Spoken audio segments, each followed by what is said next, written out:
Hey guys, welcome to the 831 podcast with myself, Wesley Murch. I've been thinking about doing a podcast now for a little while. I'm lucky enough to have a hugely diverse group of friends who are all on such amazing journeys, doing amazing things, that I think it would be great to be able to share their stories and my story with you guys, with anybody who wants to listen. I listen to podcasts all the time, regularly, and I really enjoy the format, and I think that it's a growing format. I now only listen to them when I'm driving or if I'm cleaning, etc. That's all I really listen to, so I understand how much value they have, and because of the group of friends that I have and the people I've been lucky enough to meet, I think it's a great opportunity for me to share some of their experiences with all of you guys, and hopefully you'll enjoy sharing them. I'm also going to be looking for more and more contributors, people to have on, so if you guys have got anybody you think would be good on the podcast, then hit me up, Facebook or email, call me, let me know their names. We'll see if we can put it together and hopefully we can come up with some great stuff.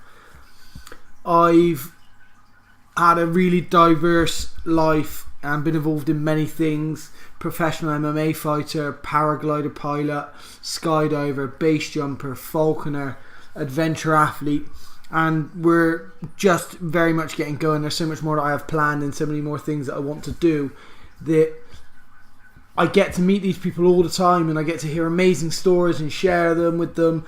But when I reiterate those stories to other people, it's hard because it's secondhand. So to be able to put that into a format like this is awesome, and I'm really excited, really looking forward to it.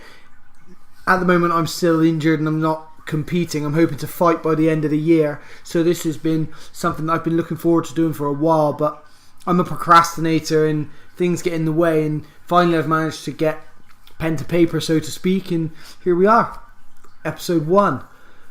Episode 1 I've recorded a few. Episode 1 was, I didn't know which way to go with it, who to go out with first, etc.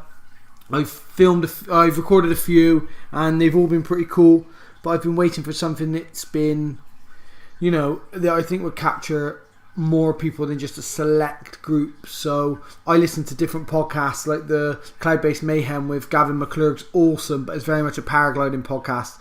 The best paragliding podcast, but it's just a paragliding podcast. So you have other podcasts then, like I listen to the Sam Harris podcast a fair bit and the Joe Rogan podcast, etc. They're all superb, and that's the format that I want to go down, a diverse one with very different guests exploring different things. I want to learn from this as much as I want to educate. I want to be inspired by this, and I want to inspire with this. I really want to see how far we can take it, and hopefully you'll enjoy hearing it.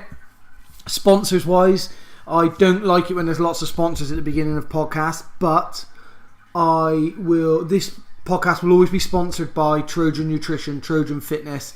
They've followed me throughout my whole career and they've really helped me as a professional athlete. I honestly can't recommend a better nutrition supplier in Bristol, and there is no better gym than Trojan in Ashton. Superb. So hit those guys up, make contact. Honestly, they're really great. They've been great for my career and they'll help you as well. I will be looking for more and more sponsors because I want to grow this podcast. I'm sure the sound quality can get better, and I've invested some money in audio equipment, but I want to progress and I want to push forward and I want to get things better. I want to understand the format better, so I'm going to have to invest further into it. So we will, as we go forward, look for more sponsors who can help out with time and contributing their time or advice or financially. Anything that can be contributed, we're always going to be welcome for. So yeah, I want this to be very much a group thing and people contributing, giving ideas. I'm sure as well my format might be not to everyone's liking. I'm hoping that I can sound less punch drunk as I go on and I do this more regularly, and I'm hoping that I can get the hang of it and really settle in and find a style that really suits what I want to do. So fingers crossed you'll grow with me and it'll be part of your weekly podcast. in the selection that you listen to. I'm going to try and get this onto... I listen through Podcast Addict on an Android phone, so I'm going to try and get this up to Podcast Addict, and I'm going to try and get it onto iTunes, etc., so that everybody can have a chance to listen to it. There's not really going to be an excuse to not download it, hopefully. So, podcast 1, I've chosen... I just sat down and I've done a podcast with Sacha Dench. Sacha is a paraglider pilot / paramotor pilot, but that's a very small part of what she does. She's actually more recently been known for her flight of the swans, where she followed the migration of the Buick swans.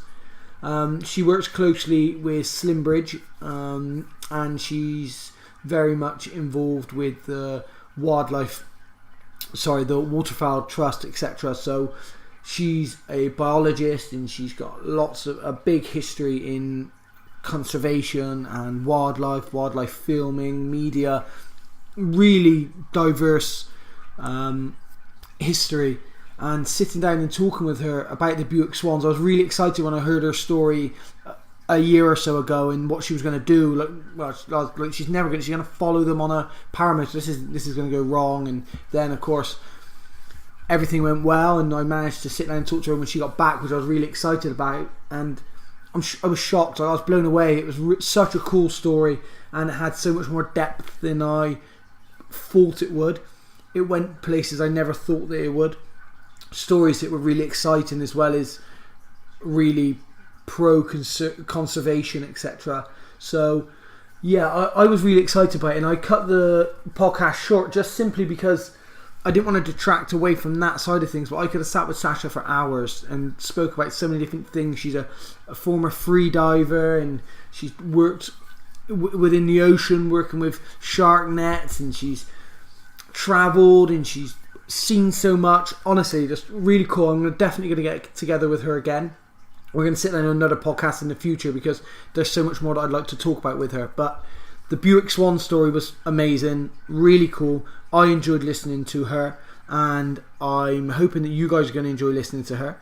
I'm hoping that you're going to enjoy the story that we shared. And yeah, like I say, any advice or anything you'd like to give afterwards, constructive, negative, whatever you'd like to give, you're more than welcome. I'm not doing this because I think it's kudos points. I'm doing it because we can share. I can share with people, you can share back with me. So honestly, really open to your feedback. For now though, please enjoy Sacha, and I look forward to hearing from you all soon. So take care, guys.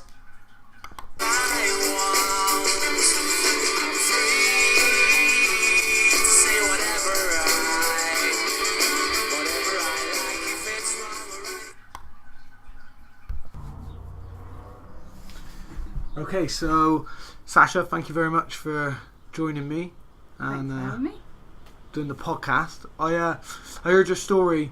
You first came about with the swans, following the swans in their migration, and when I first heard it, I was intrigued, because it's so many different elements to what I'm interested in: flying, birds, etc. So I thought you'd be a great guest. And then I met you, and obviously you come across really well in person as well. So I thought, yeah, we have to put this together. And so I just thought I'd get you on and learn a little bit more, because what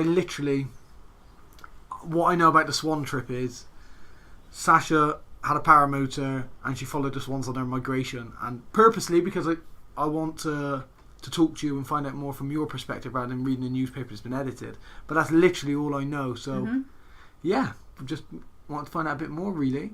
Like, what got you interested in where it came from and what sparked this? Like, have you always been into flying with swans, or is it like, no.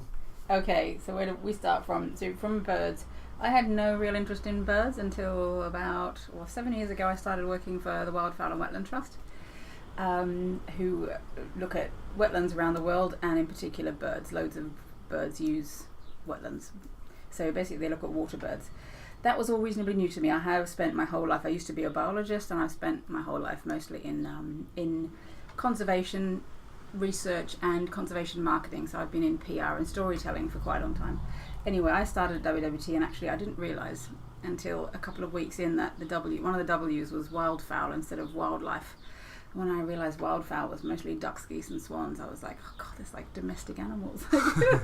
How can that be exciting? And then I started going out with researchers, looking at birds, and then that kind of opened my eyes to migration. I kind of knew birds migrated, but I had no concept of how enormous the migrations were and how varied the kind of landscapes they were crossing were. And so I started to get hooked, and then I saw, certainly around the UK, some of the really big spectacles where birds fly in, like you might get 25 or 30,000 coming into roost at the one time, and it's completely mind-blowing. It's up there with freediving with sharks, which I've done in the past, and I thought that was like the top. So birds can be really spectacular, and but I'm not like a tree hugger kind of when it comes to wildlife. I'm interested in the conflicts, I suppose, between animals, and particularly problems that we can solve. So that's what drives me in terms of conservation. And the Buick swan is a bird that's in rapid decline, and all the researchers kind of got together, and there was a particular meeting where they were saying, see, they do a huge migration, we haven't talked about that yet, where they come from, but yeah, all the countries the birds fly across had all got together and said, right, the population is dropping now so rapidly, we need an emergency action plan. That was, I think, in 2012. In the years since then, they tried various things to put all those things into place, and it just wasn't working. So they got more people together, and I was brought in the room, and yeah, that's where it started. You were just brought in the room, as in just to discuss it and go through it. There was no plan at that point that this is someone who could put into action what you did finally put into action. Not me specifically. So research. I'm not in the research team at WWT. I'm head of media production, but I had made a name for myself in lateral thinking and approaching stuff a bit differently. So that's one of the reasons I was brought in. So all the researchers did have an action plan, but there's a difference between researching and finding out kind of what the problem is, and then knowing how to do it. And the how to do it largely involves people. So some of the big things were a third of the birds are getting shot. Like, we don't know exactly where that happened, or a third of the birds living today have got shot in their body. So a lot of the birds get shot. That's not including the ones that actually die from it. So somewhere along the flyway, birds are being shot. How do we find out where, and then how do we then find out whether we can convince them to stop for whatever reason they're hunting. Collision with power lines is another issue. We know it's probably the biggest killer everywhere along the flyway, but unless ordinary people know to look out for birds, to let power companies know, there's no kind of demand for those for change, for diverters to be stuck on lines, for them to be buried, all that kind of stuff. So largely we need people on board. Wind turbines are a potential problem in a few areas, but also just the removal of wetlands. So wetlands are disappearing so quickly because they tend to be very fertile area, very easy to fill in, easy to turn into farmland. The Dutch are brilliant at that. They have taught everybody across the world how to do that now. And it also makes good, flat, sort of cheap land to reclaim. So they're being lost really quickly. And for these birds on migration, the most important thing for them, they can do quite big distances, but they can only rely on the fuel they've got in their bum, basically. That's where they store their fat. Yeah. They can go a certain distance, but then they need to be able to stop and rest on a wetland, on a big lake somewhere, and rest and then feed before they do the next bit of the migration. And as those wetlands have disappeared over the last few decades, it's become really fast across Western Europe. There's less and less of those, so birds will turn up and the wetland's not there anymore. They need to now spend more time finding places. The other thing that's changed is that since the mid-70s, the birds haven't been able to feed in wetlands anymore. So there's not enough. We've kind of manicured a lot of the wet areas, so we've gotten rid of a lot of the water plants around the edges of some of the wetlands they still use. So there just isn't enough food, so they're having to feed on agricultural land. So they use a lot more energy on migration because they can't turn up in a wetland, sleep for a couple of days and feed. They have to stop, sleep, and then find where the feed is, find stubble fields, find old potatoes, that kind of thing. So there's a lot more energy required to do things. But for that, you then need to get, if you want to save the species, we then need to be speaking to farmers and make them excited about birds coming to feed on their land. And so there's lots of different. Basically, the big problem was people and how do we engage them. And as I do media production and marketing of conservation issues, they've kind of brought me along and were like, can you help us think about this a bit differently? So they just wanted a solution. They had no. Did you have the solution already in your head, or they just wanted a solution? So you brainstormed. It was just help more people in the organisation. So I was one of them. There were others as well. But like this is the problem. How can we solve it? We need to do something quite quickly. It's also the kind of the logo of WWT, this species, and we've been researching it for 50 years. So it's also kind of embarrassing to think that a bird like that is also kind of disappearing, and we're failing to sort it out. Yeah. So yeah. Wow. So then you came together. Yeah. And you were just all in a room brainstorming, and then who came up with the idea, or you presented the idea that you went with in the end? I didn't at the time. So what I listened to, I read the action plans. There's a document which is this kind of scientific action plan, and I don't know if you have ever read one, but they're reasonably boring. In fact, they're not reasonably boring, they're really boring documents. So ahead of every country, all the threats, what should probably be done. But it's very dry and very cautious, and it's really hard reading. So that was one thing. And then, there was all sorts of formal plans for writing letters to those different people, to the hunters and to the farmers, bringing them into meetings to tell them about the problem for the swans, which is great in theory, but I just thought it was way too boring, and it wasn't going to work, and it wasn't going to work fast enough. Writing a letter to say, we think you're part of the problem, can you please come and hear about it? Yeah. It just is not. It's not very attractive, the proposition to a busy hunter farmer. Yeah. So yeah, it sounded very dry, and to be honest, I just sat there the whole time looking at the map, and the map for me was like, oh my god. If you look at the kind of routes, we have been satellite tracking the birds for some time now, and I looked at the route and thought, my god, they kind of like, there's certainly the autumn migration, they're escaping the Arctic winter, the landscape up in the Arctic where they come from, up in northern Russia, that's where they breed. The countries that they flew across are all countries, well, mostly countries that I had never been to, and I just kind of thought, wow, that's amazing that they have to traverse that many different countries, different cultures. It's a really exciting journey, and that surely is somewhere in that there's an exciting story that's going to suck people in. So somehow let's use the journey. And I did at the time think, how can we virtually let people experience what that's like? What is it like in the Arctic when the Arctic winter comes and they have to migrate with their young across the tundra, which is just mad colours and swirls and stuff, all the way across. Well, they actually, I think, touch about 17 different countries in total. I didn't cross all of those. How far the 17 countries? How far is the actual migration in distance? If you draw a straight line, it's 3,500 miles, but that's a bit artificial because they're going between wetlands all the way along, so it's a big jagged kind of loop. So when I looked at them, if you link together all the main wetland sites, the distance that I had to do was 7,000 kilometres. Wow, 7 kilometres, yeah. And they're doing that just as a migration. So. They do it twice a year, and now having watched very carefully what the birds are doing, on occasions they will go to a place and then the weather is really bad, goes awful. Climate change is definitely making the weather more varied. Sometimes they've had gone to a site and had to turn around and go back again, and they've had to do this a few times. And now when they land in a place, they've got to feed up for a week or so, and to get food every day they're flying out to fields, coming back again, so constantly searching. So they do a lot more than that. Crazy. And they do it with, on this migration from the Arctic, they're doing it with their young in tow. Some of them, they can have up to 7 young, a couple.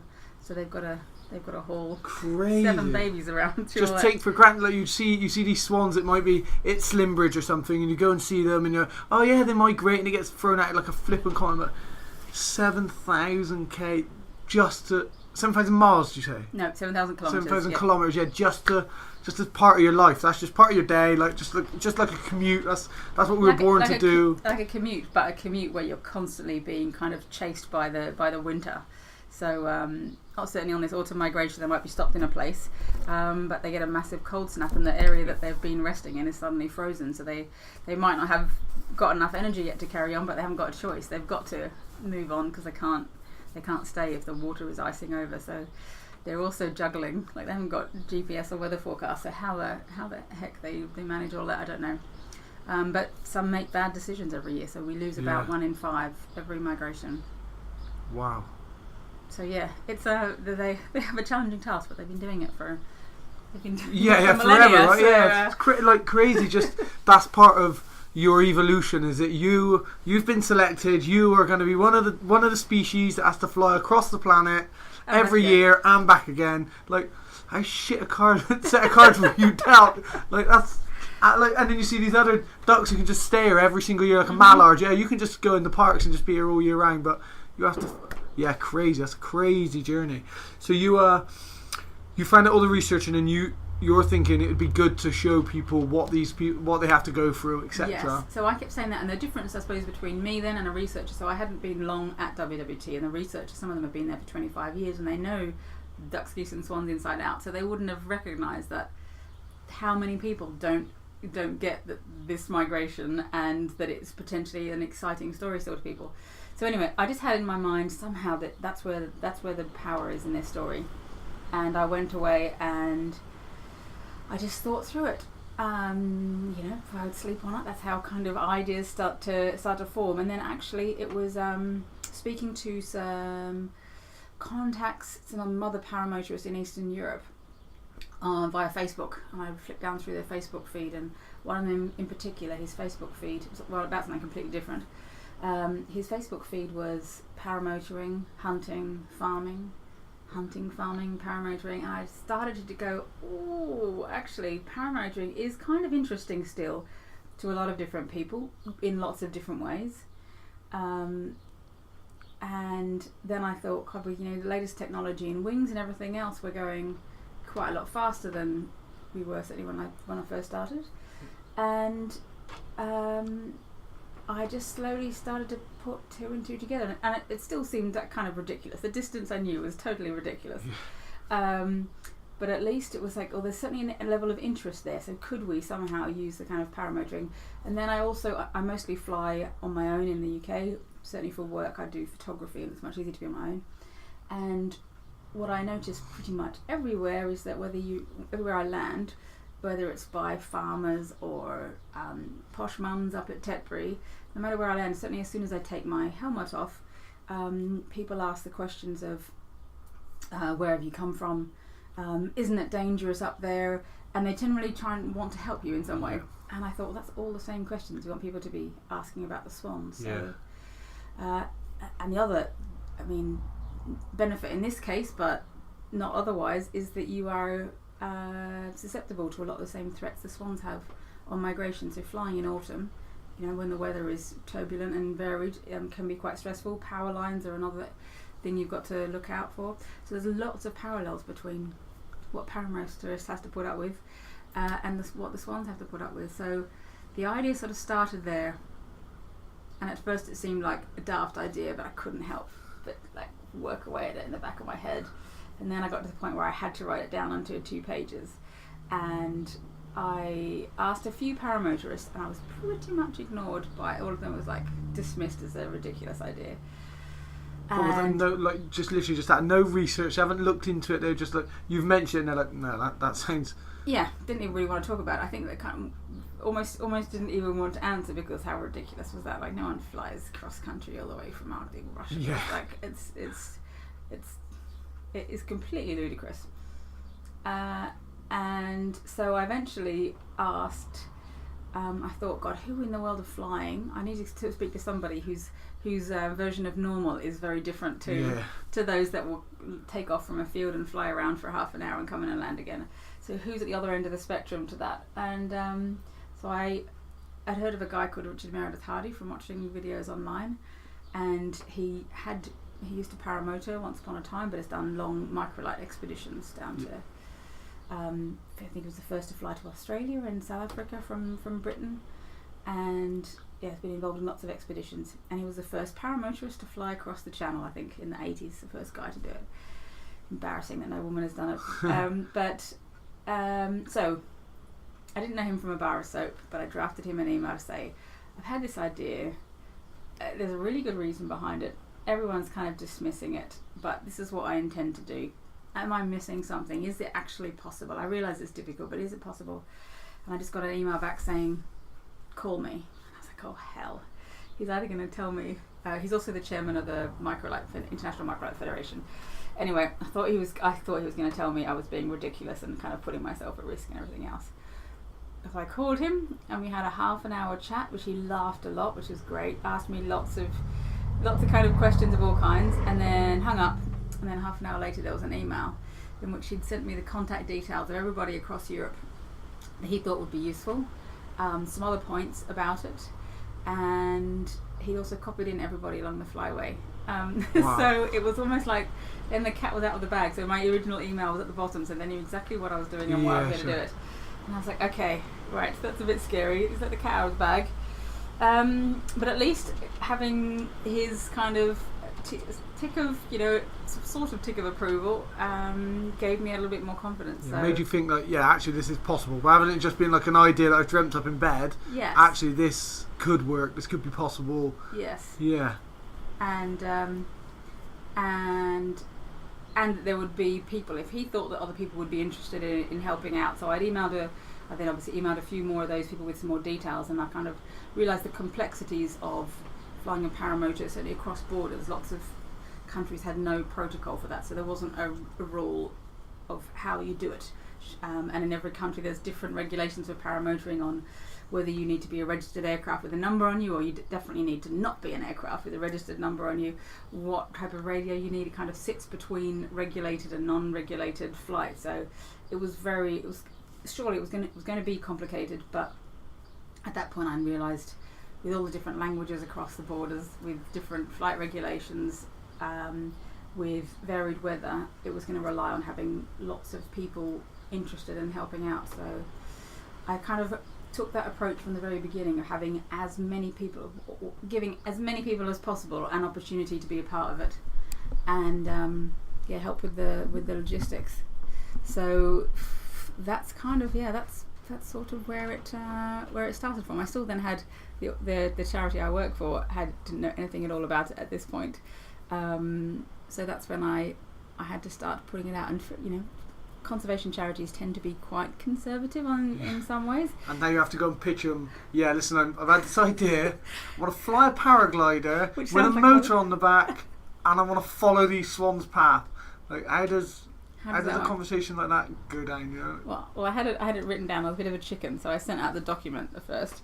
But there was one part of the story which made it. It's probably the reason why this happened, and it happened within the Wildfowl Wetland Trust, and might not have happened with another organisation. That we were founded by Sir Peter Scott, who's son of Scott of the Antarctic, and he was definitely a maverick in the world of conservation. I think David Attenborough calls him the patron saint of conservation. And he definitely did a lot of expeditions. He didn't know something, so he would try something. Had a kind of mad idea, would try something out, and would often then go and see. So he led expeditions.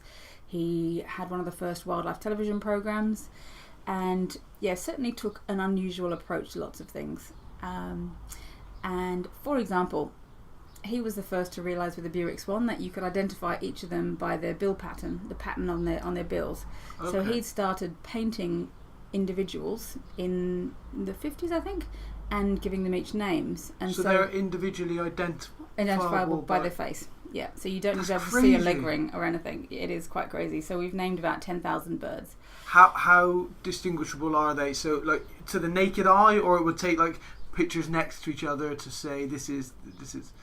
To the naked eye, if you know what you're looking for. So we've had since he realised this, there's been a swan researcher at WWT every year who will watch the birds come in. They'll paint any new birds, and so Julia Newth is our current main swan researcher, and she can just look at individuals on a lake, and she will note when they're coming in and out in the evening who's the dominant birds, which families are which, and she'll know about 400 birds by That's memory. Amazing. I don't know if I know 400 people by memory, but 400. I didn't even know. So that's something I didn't even know, that these things are identifiable just by their face. That's great. That, which also, surely if people know that makes it like. Especially when you know it by face, then you can say, well, that's Bob. Yeah, you can anthropomorphise them a lot easier in the fact that this is how we recognise each other by face. So now you've got an animal that you can literally look at their face and. Wow, that's crazy! I didn't even know that. Yes, so he discovered that. He also he started that and realised at that point We still didn't know where they went. We knew they went generally in the summertime. We knew they left the UK. They headed towards Europe. Didn't really know the route they took. So that was obviously before kind of tagging technology we have now. He had a mad idea that he would catch a load of swans, dye their bums yellow, send them off on migration, and wait for various angry ornithologists around across the flyway to write letters to different organisations to say what on earth is happening, who's dyeing these swans yellow. And that's how he originally tracked them all the way back to Russia. So he definitely took a maverick approach. He also learnt to glide up at the gliding club near in Nympsfield, to just to get a better idea of, obviously he liked competing at gliding, but the idea of flight and to get inside the bird's head. So he took kind of alternative approaches to a lot of things, and so I had him as a bit of a backup. And so when I wrote the first couple of pages, I sent it to just the swan researchers, the original ones who'd presented the problems.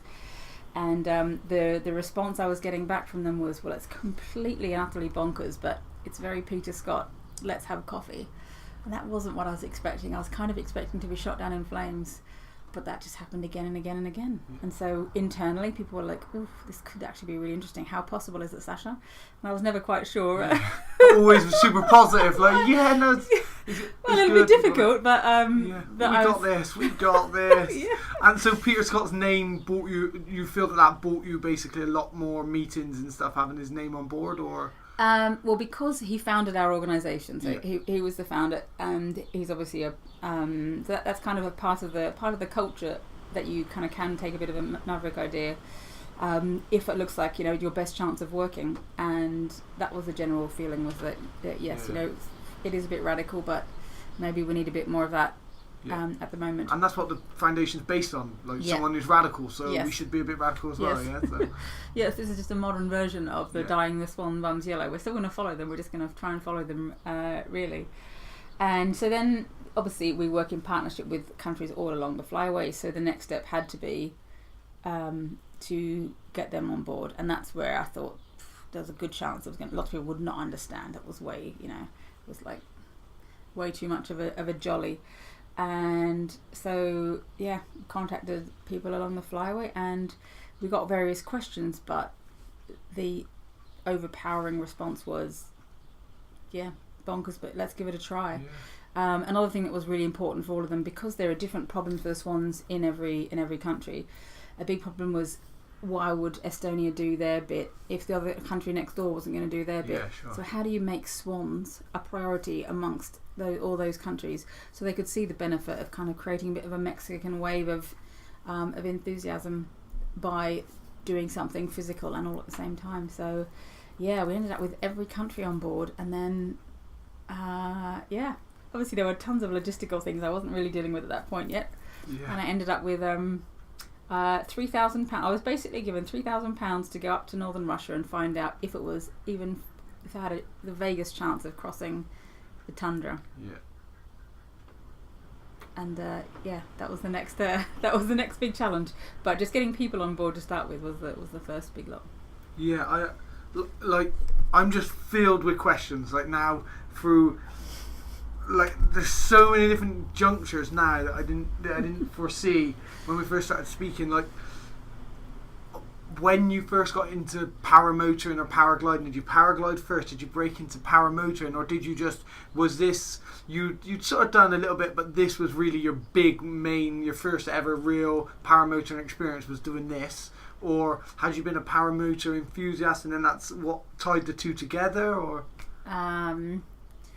okay, so previous to coming to the UK, which was 7.5 years ago now, I have been very much a water baby. I used to cave dive, scuba dive. I competed at free diving for Australia and the UK, and my whole life was in the water. My passion's outside. I used to run a volunteer dive group.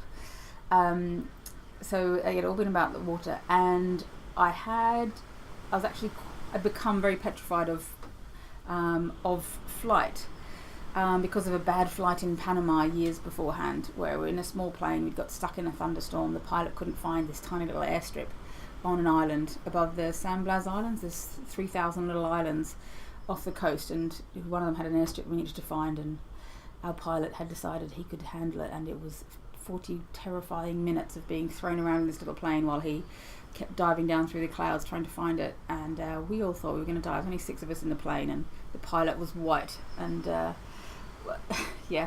I basically kind of, we all thought that was it. One girl was reading from her prayer book, and he did eventually land the plane, and he got out and lay flat with his arms out and never said another word.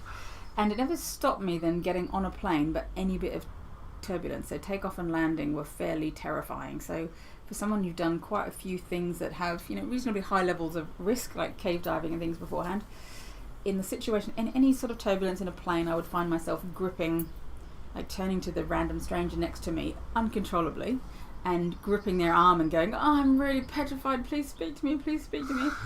Complete gibbering wreck, and I didn't recognise myself, but I couldn't stop it. Again, we'd hit a ton of turbulence in the sky, and I'd have the same thing again, and I realised that I'd try and figure out a way of getting out of it, and I realised I just didn't understand air, and maybe the scientific brain in me, if I could understand air, would I could solve this. So I didn't really have any interest in learning to fly. Hadn't really appealed to me, but I felt I needed to do something to get my head around air. So I actually tried gliding with a sailplane, kind of gliding, being towed up and things.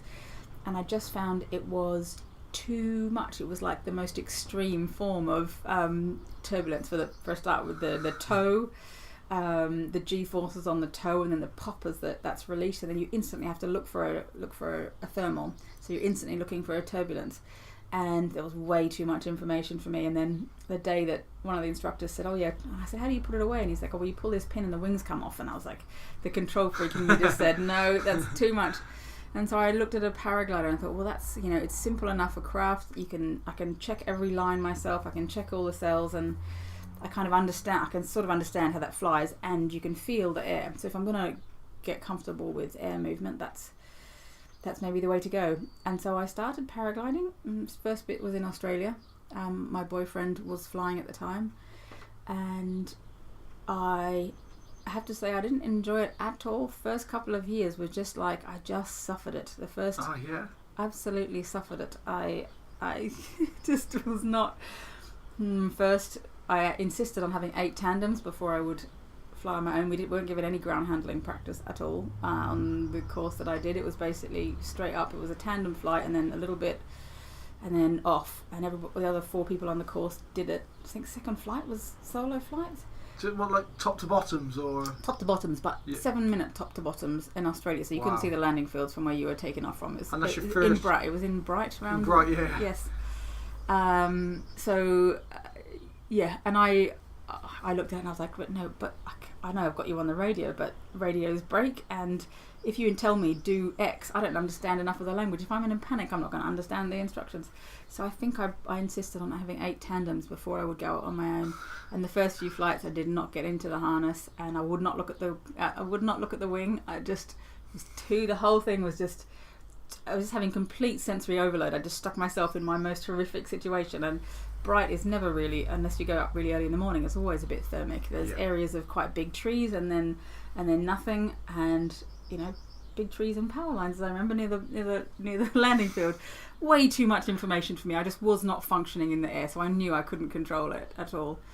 2 years I suffered it, and then I just started to enjoy it here. I was already back in the UK.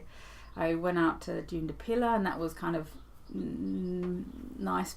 Then I saw someone in a field paramotoring, and I was like,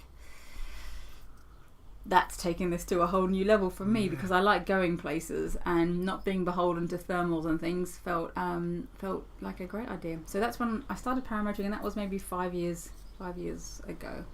Okay, so four years or so before you before this came up. Yeah, so I understand. When I first started paragliding, I was never interested in paragliding.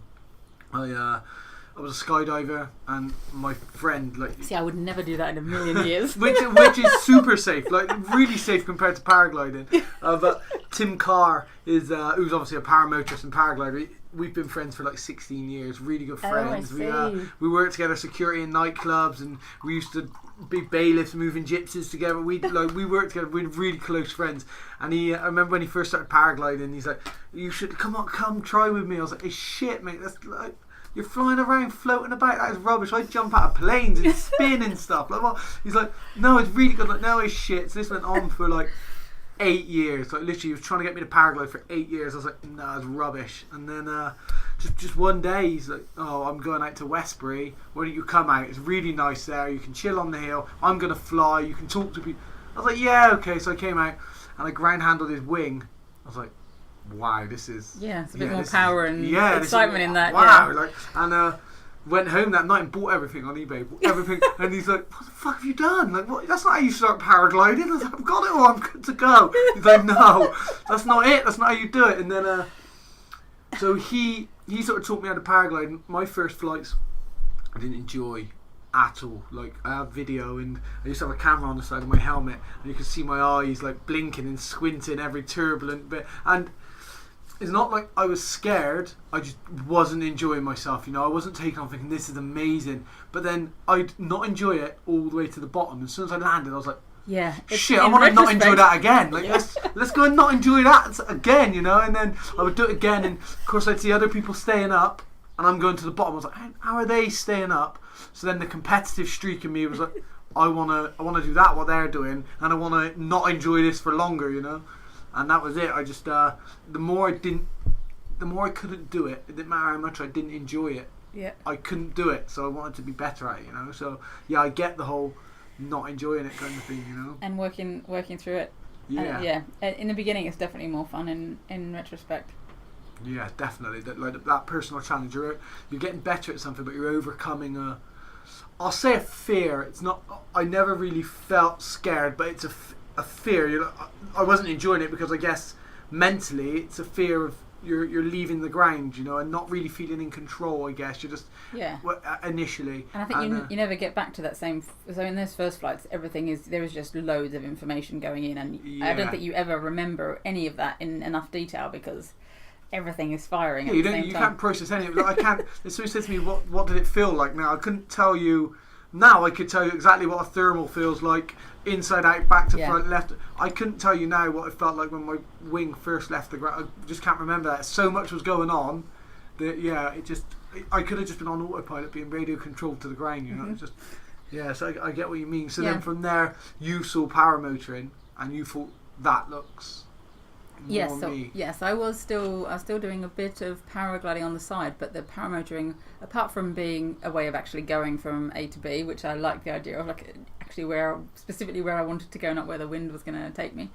I realised that was a great way of doing aerial photography and filming for work. So I run a media production team at the charity I work for, and I just kind of looked at it and thought, really, in the back of my car, I can put a flying machine that means I can take off from pretty much anywhere around the country, and that's the bit that really appealed. So I thought, I'm going to get tons of use out of it, but I need to be comfortable to fly on my own. And to be honest, I was probably 2 years of paramotoring before I first took off on my own. I went to 4 different instructors before I found one who had the right approach for me for learning to paramotor, and the whole spinning motor, petrol on your back while you're hanging off a bit of fabric with loads of really thin lines. It all just seemed really, really ridiculously risky. Yeah. And so you're naturally You're naturally a cautious person, but you're adventurous. Yes. Would you say that? Yeah. Yep. I had So the whole idea of bungee, where somebody else has tested the rope and measured everything, and you just kind of go and bet on them and hook up to it and jump. That petrifies the crap out of me. I just have no interest whatsoever in doing that. I'd have to be a long time before I'd kind of learn enough about bungee to be able to check that all for myself. Yeah. I'm like the opposite. Like my base jumping and stuff, I get to a point where I'm like, okay, I packed this, and when I first started, I was like, I've packed this, but somebody else oversaw it, and what if it doesn't open, and what if, and then I just get to a point where I'm like, oh, fuck it. And then I'm just going to do it, you know. Once I've got past that process and what can go, this could go wrong, and you know, I'm stood on the bridge, I'm about to jump, and this could happen, or did I pack this right? And then all of a sudden I'd be like, fuck it, we'll see what happens. And I'm just going to go for it, you know. So yeah, so I think I'd learnt from then. So I had already lost quite a few friends in free diving and in cave diving, and quite a few of them were to kit failure. So that I think I am really sensitive to, and I'm always keen to make sure that if the kit is going to fail, that it's not, and if I died, for example, that it's not going to be it's not going to be somebody else's fault, if that makes any sense. Yeah. So, you know, on this trip, for example, crossing the channel, I was not happy to say, well, what are the chances of the engine failing? I wanted to make sure that the engine may or may not fail. That was a kind of given, so that it wasn't the mechanic on the trip's kind of problem. That it was my responsibility to make sure I had all the stuff on me that was so that if I did hit the water, I would just assume that as a possibility. I knew I had the stuff with me to make sure I didn't die crossing it. So, you know, I would seem really cautious, but once you kind of have gone through all that process, then you can go other places. And with paramotoring, so some people go and they learn in 4 days, don't they? And for me, I just went, I'm not going to learn in 4 days and then be confident to go and fly on my own.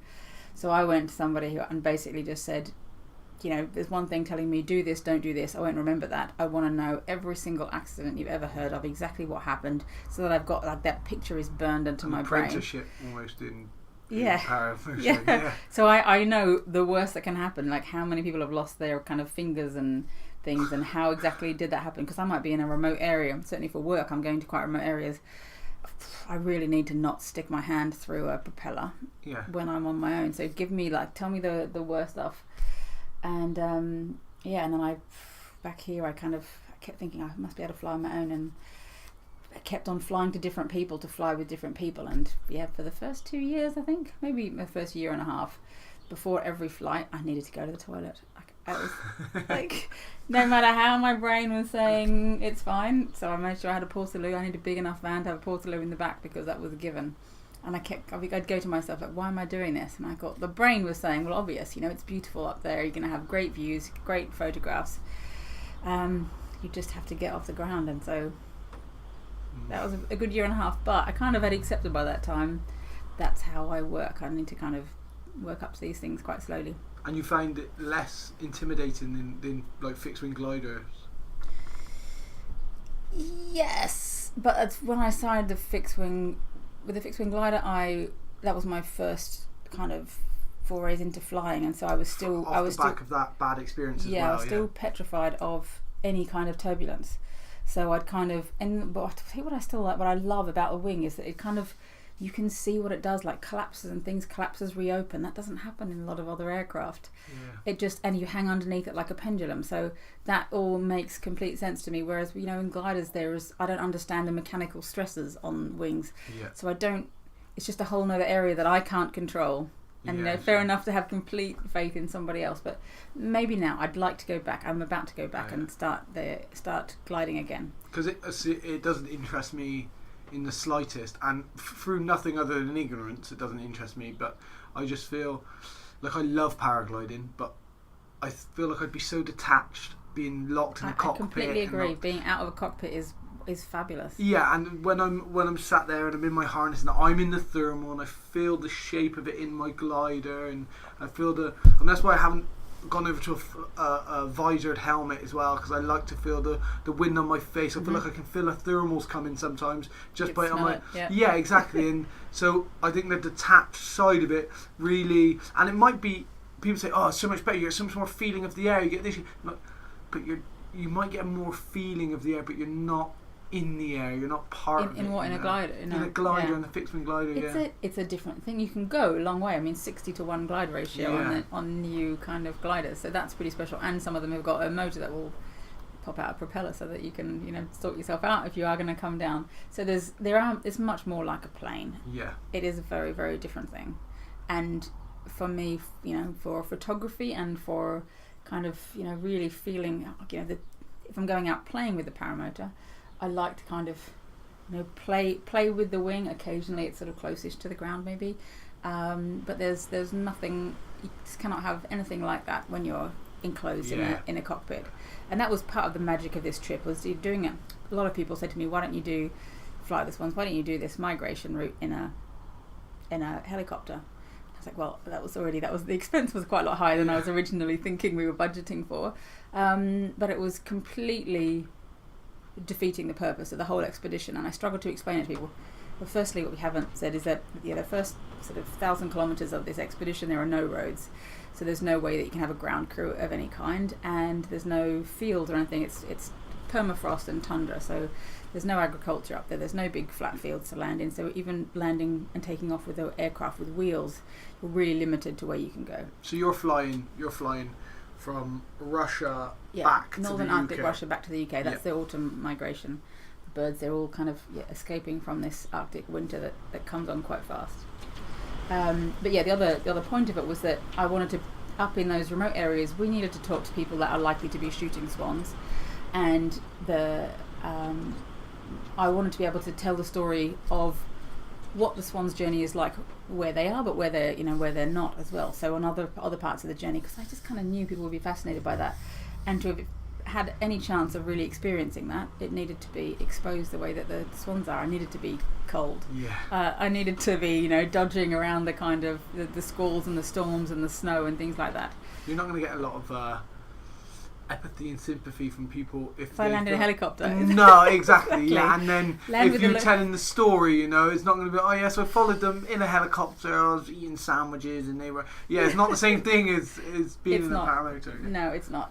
And if you definitely want the sympathy as well, you need to kind of look dishevelled and snotty and frozen and pathetic, and that's what definitely the picture I presented in a lot of areas, because it was so. Up along the north coast, the only people that live up there are the nomadic reindeer breeders. So I was having to I really wanted to go and stop and land with them and ask them about swans and their approach to them, and do they know the different species, because there are 3 different types of white swan. And if they are shooting them, ask them why and how, and if they could be convinced to stop. And the only way you could do that, really. And we needed to not come in like the powerful, rich overseas conservation organisation, which you would appear if you land in a helicopter. I needed to land and be kind of a bit pathetic. So the power balance, where they basically are everything, I kind of need water and whatever else from them. It just means you have a much more open conversation, I think, where the power balance is set like that, rather than a big NGO coming and pointing fingers at people. And it worked. So you're on your own. You're just doing. You've got a support crew following you. You've got.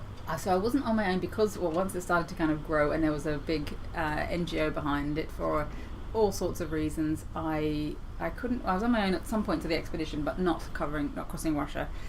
Firstly, the permissions. So the area that I needed to cross Russia, 5 of their border regions, and for anybody that's had anything to do with the Russian FSB, who are the current KGB.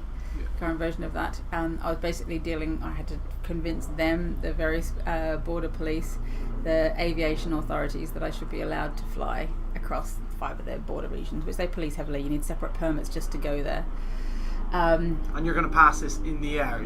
In the air with cameras, because I wanted to film it all, and I couldn't tell them exactly when I was going to fly, or what days it was going to be, or exactly how fast or anything else. I couldn't basically tell them any of that because of their type of expedition. So it did look like a ridiculous ask at the beginning. I completely accept that. I had to put a lot of work into convincing them to let me do that. And a big part of that was just making friends. And all across Russia, needed a Russian with me. He wasn't there all the time. His father died during the trip, so he had to go back to Moscow, which was fairly traumatic. But we needed him to be able to talk to air traffic control. So in the end, I didn't actually get a permission to fly across these border regions.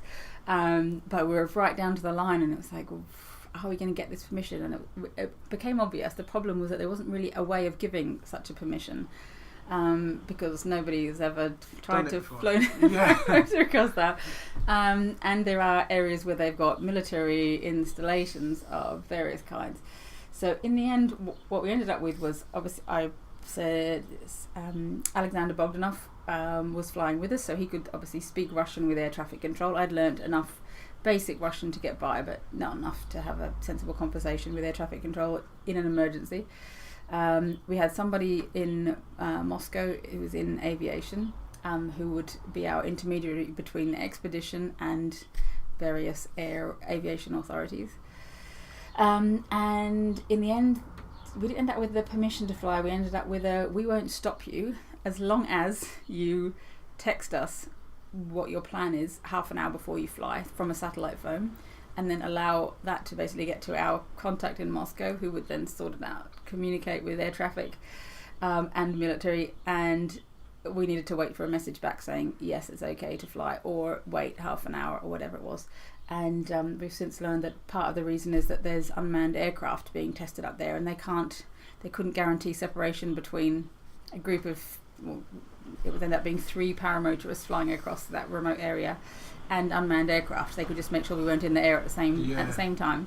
So that's what we had to do all across the north. But I also made a point when we turned up in a town to go and speak to whoever worked in air traffic control if there was an airport. Sometimes that was one man. Sometimes it was more than that. So how did you plan? So how did you plan where you're going to land? Do you place turn points? Do you plan we're going, or do you say, right, we'll go, we know we've got this much fuel, we'll head this way, it's going to depend on the wind? So there were 2, I think I would split the entire journey up into 2 very separate bits. So Russia was one. So I was given this £3,000 at the beginning of the trip to go to the very start point, a city called Naryan Mar in the north. And I had 10 days and £3,000 to get myself there and find a way of crossing the tundra.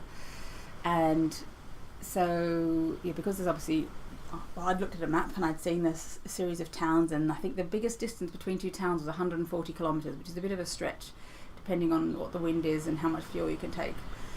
But there were these towns up there, and so I gathered together a few people who knew something, a bush pilot and a few others.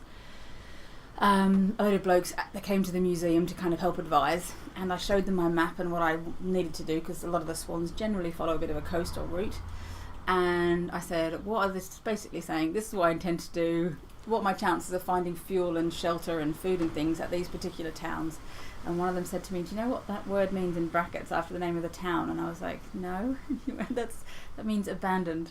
And I went, okay, well, how abandoned? And he's like, well, some of them might have a few bits of wood left on the building, and but if there is anyone there might be a hunter, but they're not going to share any of their fuel with you. So, yeah, I that could have been a huge blow. However, the one guy got out his pencil and he started making little symbols on the top of my map, crosses and T's and things, and then I was like, what is he doing? And he's like, well, he was the bush pilot.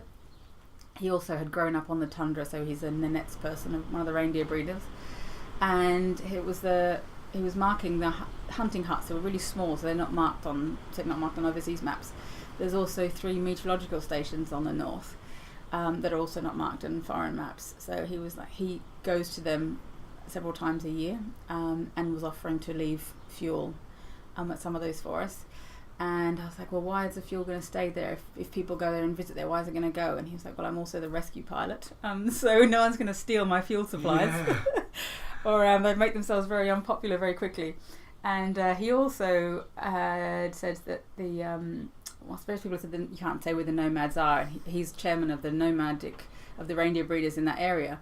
He actually said he can text them right before I start and get them to text back. So everyone's got one phone and they go to like the high points every now and then. So he's like, they will be able to send back their approximate location. Oh, that's crazy. So, these nomads have a cell phone and they can normally one phone in the group. Yeah. Crazy, like the modern world. Like, yeah, these guys are living a nomadic lifestyle.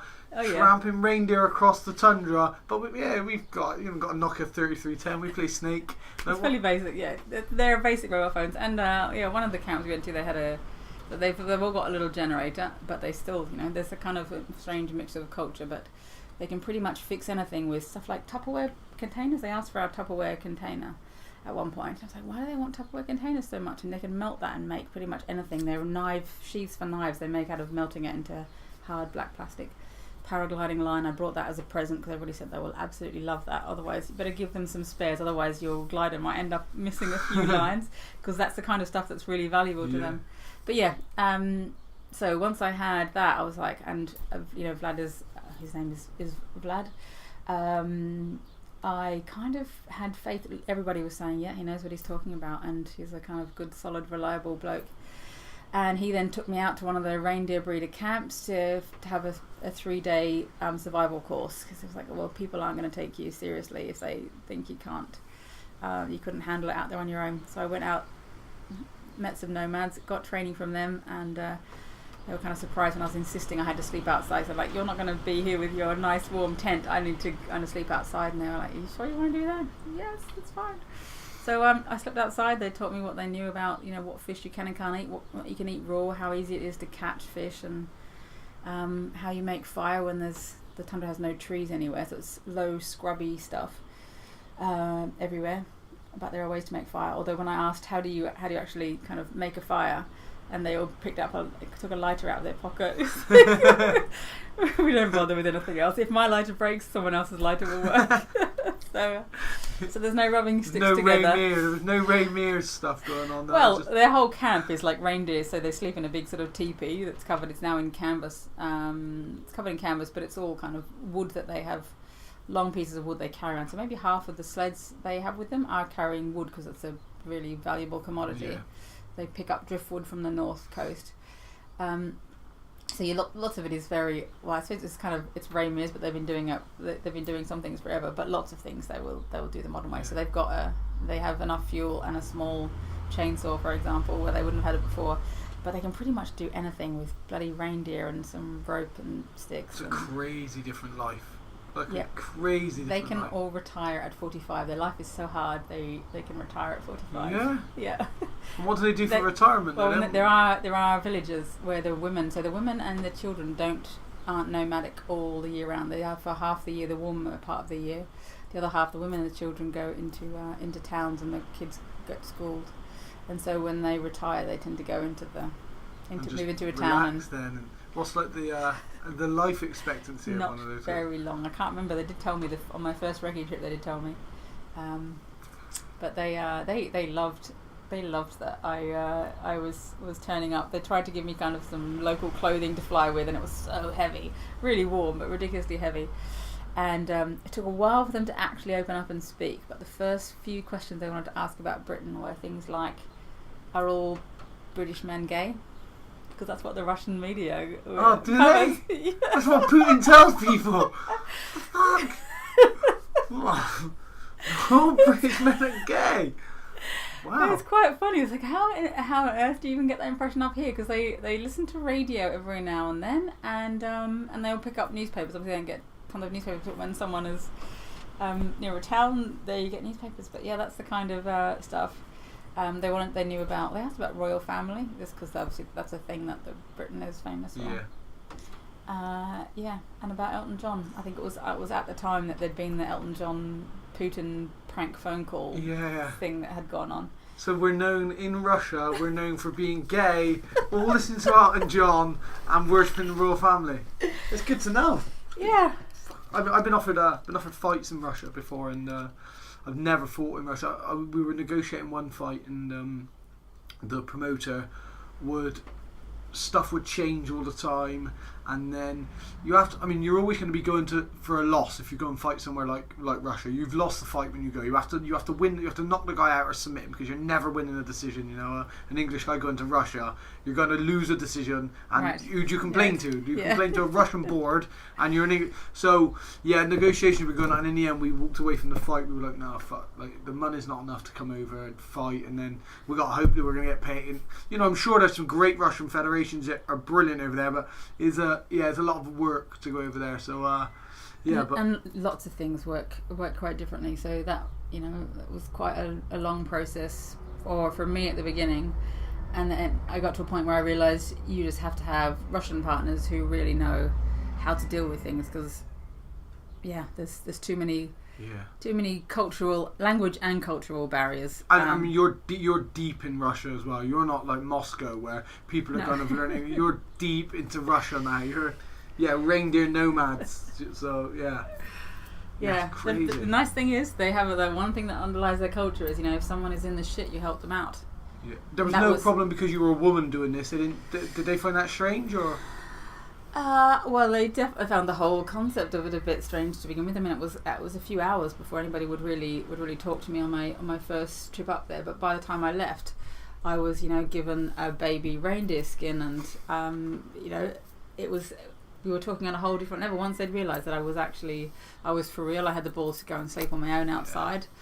I was rubbish at it, but I at least did try. And the women normally ride the reindeer if they're there, and it's really, really hard. You've got like a huge long stick, like a massive boat hook, which you have to handle with one hand to try and poke the one lead reindeer in the bum in the right way, whilst you've got the reins and you're holding on to the sled at the same time. And there's about 8 reindeer pulling you at speed. It's really, really hard, really hard, like kind of jousting, but. You do it for big distances. They'd seen me get on and have a try and not be scared to kind of fail and things. So they, I think at the end they had quite a huge amount of respect, and certainly were willing to. Oh, and I'd eaten I think they'd potentially given me the stuff they thought I really wouldn't eat. One of which was a milk urn turned up and was put on the table. And they took the lid off it, and the smell that came out of it was like, well, it was a bucket of rotten fish, but it was so rotten it had gone slimy, like properly brown and slimy. And they pulled a piece out and chopped it up and gave me a piece, and it's been in there 2 months. And this is actually a food that they eat once. This type of fish, you can be really rotten, and it's still okay for human consumption, but they have no way of refrigerating stuff in at that time of year. So if you're going to keep it, it has to be rotten. Anyway, they gave it to me, I think, all watching me, so I knew that their expectation was that I would spit it out. Anyway, I kind of realised the fish also kind of goes a bit soft once it's in that state. So I got a piece of bread, or it was kind of bread anyway, and smeared this fish on the bread and kind of thought blue cheese and bit into it. And to be honest, it wasn't any worse than blue cheese.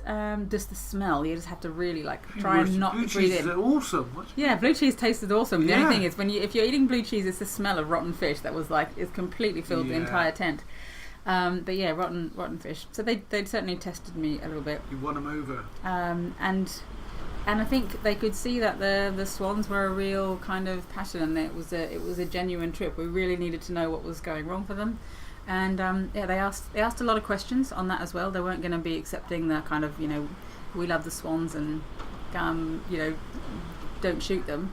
For them, hunting is the only way that they eat, so they can't grow anything up. The only stuff that grows on permafrost is berries and mushrooms, really. Yeah. So they eat berries, mushrooms, reindeer that they kill, birds and fish. Yeah. And so telling them they can't eat a certain food source is a big thing. So they asked me really tough questions, like how do you know they're declining? Like it would be, for them, if you realise the landscape they live in, it would be impossible to count swans up there. So they asked me tough questions about that. How do you really know they're declining? How do you know the difference between the different type of swans?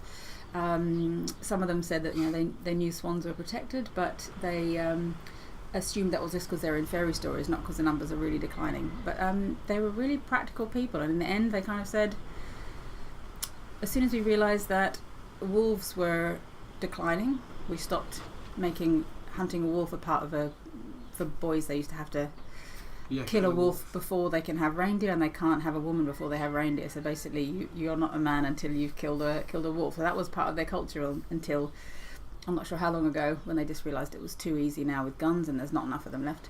And the same with walrus. They don't hunt walrus anymore because the numbers are so low. So they said, if you can convince us that the numbers are declining, then there are other birds coming through, we can stop. But we need a way of communicating. So it was I think great and really positive. Yeah. And a good sign that the project, when it happened the following year, was going to work. Yeah. So from Russia, the next step there is. Okay. So and you asked how we did the first bit of Russia. We had myself flying, Alexander Bogdanov flying his paramotor, and Dan Burton as the camera person for that. And so for the first, it turned out to be about 700 kilometres. There was no ground crew. We had Vlad came and visited us in a helicopter and a plane a couple of times because he was bought into the whole project and filming it from the aircraft as well. It was a lot of fun, but the most beautiful place I've ever been in my whole life. After that first stretch, we had a ground crew with us, and the ground crew by that time was massive because we had to film the thing with 5K, so we had 5 camera people, we had a medic, a mechanic. It was a very different kettle of fish, but we had to cross. So I'd put most of my time. Peggy's about to come in.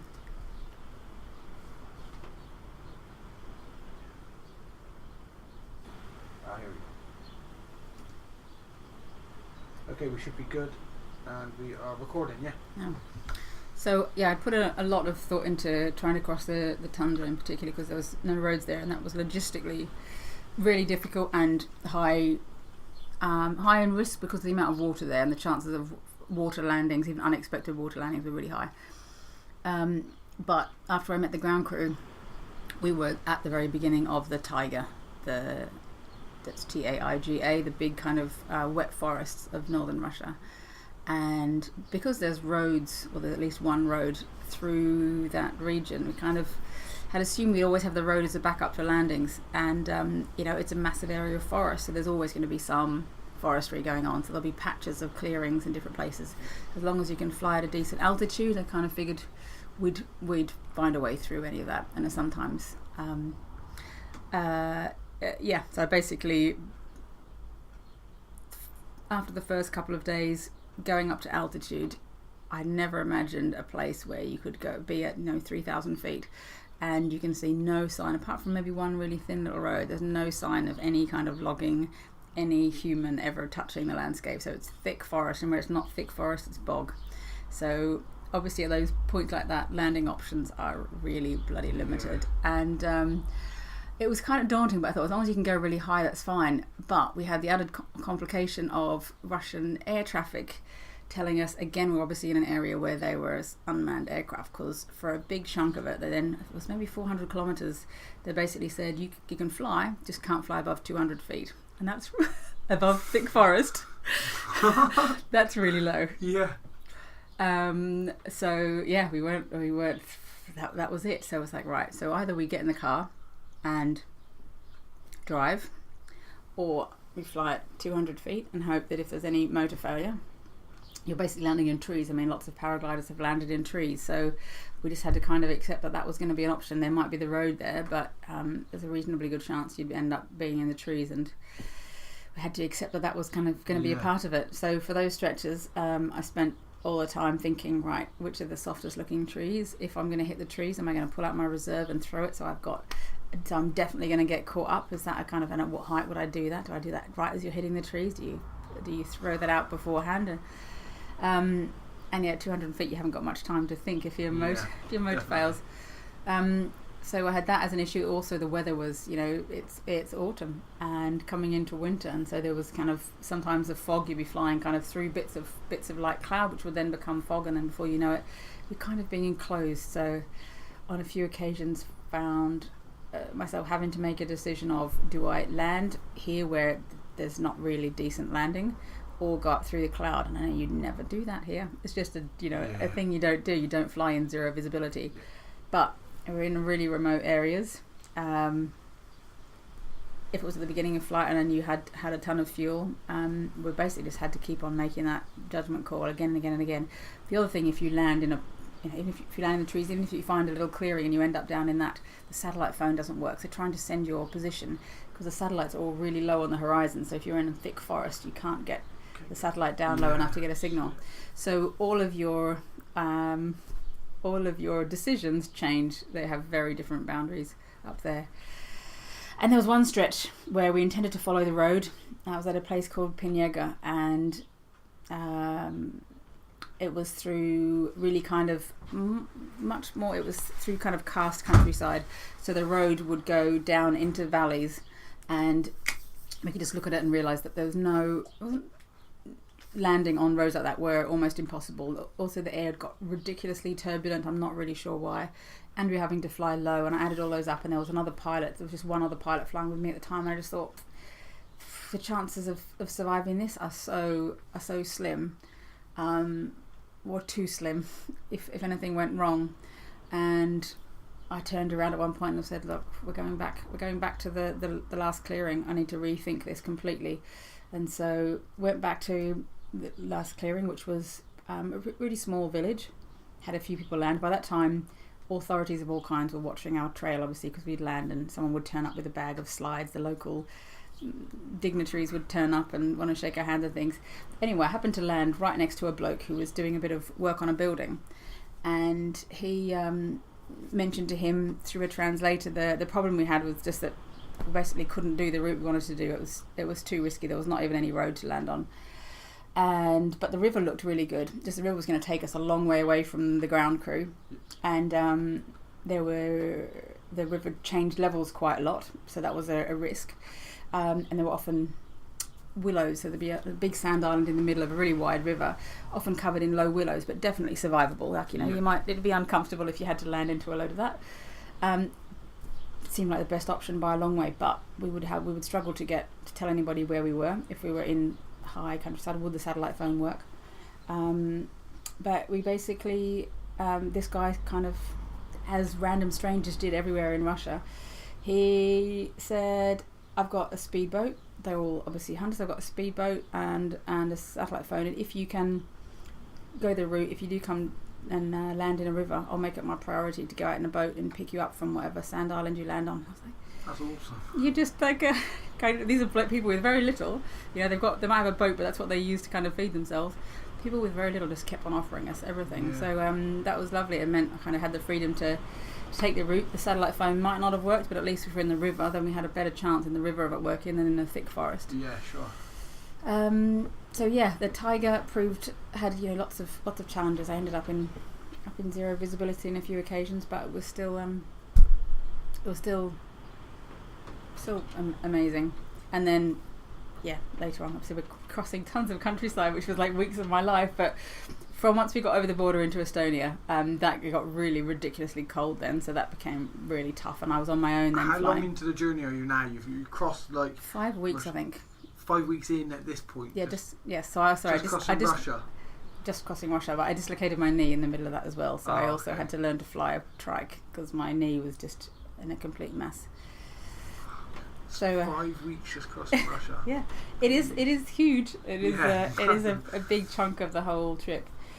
So 5 weeks crossing Russia, and then once we were in Estonia, then it felt much more like we were crossing Europe, and so landing options were then everywhere. There was there's fields and agriculture all over the place, quite often lumpy, but in Russia even fields that had been were being cultivated with rougher.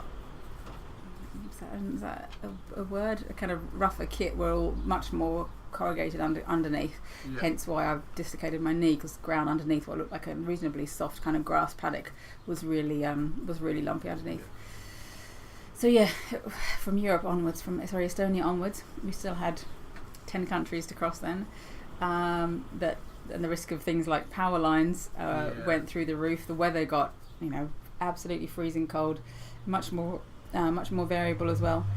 A lot more airspace to kind of work around, so logistical issues on those fronts. And we were seeing swans more often because it was further into the migration season by that time. But a lot. The logistics changed completely. Did you find that once you got into European countries, the assistance became less helpful from people, or did you feel that like the Russians were obviously great? By the sounds of it, they were great. They all helped you out, and you landed. Did you find that once you got into like first world civilization, do you think that went down, or? And it wasn't. So it was. In remote areas, we were so unusual. So that's, I suppose, why we just got so much attention. I would, you could come into flying above a small village, and see people running from as far. Like, if there was anybody, out picking berries over yonder, they'd be running to try and see what on earth was happening. One of the ground crew vehicles was trying to find us once, and so they didn't even need to look up to where we were because they could follow the children. They were just running from all over the place to the spot. The word had got around instantly that I'd just landed. In one place, there was no areas to land apart from a street in the middle of the town, which was, again, you'd never do that in other circumstances, but there just was no clearing anywhere. And these people have never seen a paramotor or paraglider. Never seen a paramotor, and that was great. So in those remote areas, the thing I had to do was you had to speak to people to get information, and to leave a legacy of a legend. And I'm 100% sure that people are going to be talking about this mad English woman that turned up chasing the swans, and hopefully why she was doing it as well. So there we had to create, word of mouth stories and meet with lots of people and give them a personal experience.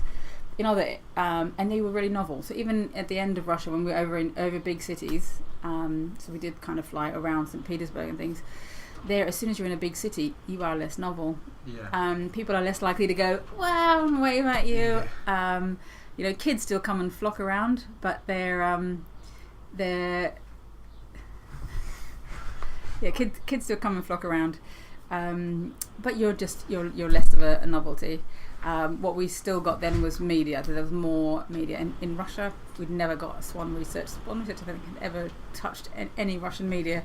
And we had 84 pieces of coverage, I think, by the time we left. Wow. But that was a bigger thing. Once I hit Estonia, my first landing, I was completely and utterly frozen when I landed on an old military airfield, and there was cameras and things all laid out everywhere. You just felt you're in. This is a different part of the world. But yeah. From Estonia onwards, it was a different thing. How often were you flying? You were flying every single day from there, or once you hit into Europe, were you just picking weather days? And I had to fly every single bit of flyable day. So the a part of the expedition, and a reason that it changed a lot from my initial concept. Once we'd said to partners along the flyway, that we're coming through, what we're doing is kind of creating a story. We'll create a lot of interest and a bit of a spectacle. The partners would then they had the opportunity to make whatever media they could of it. So to look at, for example, in Estonia, what are the big issues in Estonia for swans? I'll make sure that anytime I'm talking to the media, that's my message. But you tell me kind of where to go, and if I need to meet the mayor to try and get this bit of wetland saved, then I'll go and meet the mayor. And they kind of went far further than I had hoped they would go, because we ended up with a schedule, and I had to kind of start saying, this is really not possible. So it is a ridiculous thing to expect to be able to paramotor this whole distance. It's longer than anyone else I've known doing a trip. You're kind of trying to follow a swan's sort of schedule, and you cannot know what the weather's going to be like. Yeah. And this is the worst time of year probably to do a trip like this. So it might be possible to do it, but it certainly won't be possible to do it on a schedule. Yeah, pick the days. Yeah, yes. You have to fly with the weather. We have to fly. Yeah. So we had this big battle at the beginning, and then people going, oh no, but you can't. Now we've got kind of, there's 20 schools now that all want you to go and visit. And I personally was saying, we can't do this, but the researchers in our department were kind of saying, well, can we start weighing up which is the most important, if we get tons of engagement with people, or you can do the flight. And I know from having worked in the world of adventure before, if you claim to do something and don't do it, then you then put the whole expedition at risk in terms of people's perception, and it's now a whole NGO behind it. So I'd said I'll fly the whole route, so I had to go away and think about this, because it was a really big issue for me. And I realised this was maybe 7 months before the trip started. My best option was to learn to fly a microlight. So I wanted to fly the whole way, and I wanted to be exposed. But with a microlight, I could fly in a broader range of conditions. And so I decided to learn a microlight just in case I needed to, because the schedules were getting ridiculous. The ground crew manager on the trip had said if we end up with a ridiculous schedule, he would be prepared to drive me 500 miles to an event if it was important and drive me back. Some of the events were like scientific conferences. 4 of them developed after we said the trip was going to happen. So 4 groups of scientists kind of decided, right, we need to talk about power lines or wind farms, and we'll have an event on that. So we couldn't really not attend. It was definitely worth doing. You were like the catalyst that calls the event, so yes. You should really be there. Yeah. And I organised for us to have the capability of live broadcasting from wherever we were into that event, but which was fine at first, but once the trip was getting so much coverage, I had become a bit of a celebrity, and so it was kind of like the celebrity not turning up to their event. So as we were, the more successful we were, the more they badly wanted me in person to turn up at a place, and I was still just kind of me trying desperately to fly across this whole journey, and it felt really ridiculous and intangible at times. But then I'd turn up at a place where a school where the kids had been learning about swans for the last 6 months and following the whole trip, and I was like screaming and kind of waving as I arrived, and kids wanting autographs and selfies, and you kind of could see the impact of it. But from an expedition point of view, it was complicated. And so in that kind of the months preceding the expedition, I'd learned to fly the microlight, and my instructor had said, can I volunteer to come on the trip so that you can have the microlight there all the time in case you need to fly it? And I was like, really? Would you really do that? To volunteer your time, your 3 months of your time and your microlight? And it was a super nice, modern, fast microlight, flex wing. So he offered to come, and that also meant we had a platform to put VIPs in. If we needed to show them that a wetland needed saving, we'd stick somebody in the microlight, take them up in the air. Which is much harder to do in a paramotor. Not many dignitaries in a suit are going to want to run along in front of you. So we ended up with the microlight with us as well. I've forgotten why I'm telling you that so from then on it basically became a logistical nightmare. In Russia we hadn't had this schedule of stuff to do, but from Estonia onwards we had a schedule. So arrived in Estonia, freezing cold. The wind then just picked up. So I was only just making forward progress as I came into land. And then over the next few days, in fact it might have been a week then, I couldn't fly at all. So we drove to the main wetland sites. But the one thing I always said was, I will fly the entire route. I don't care by what means, or it has to be in an exposed aircraft, so paramotor or in microlight, but I will not drive any of the roads. So I've said fly the whole journey.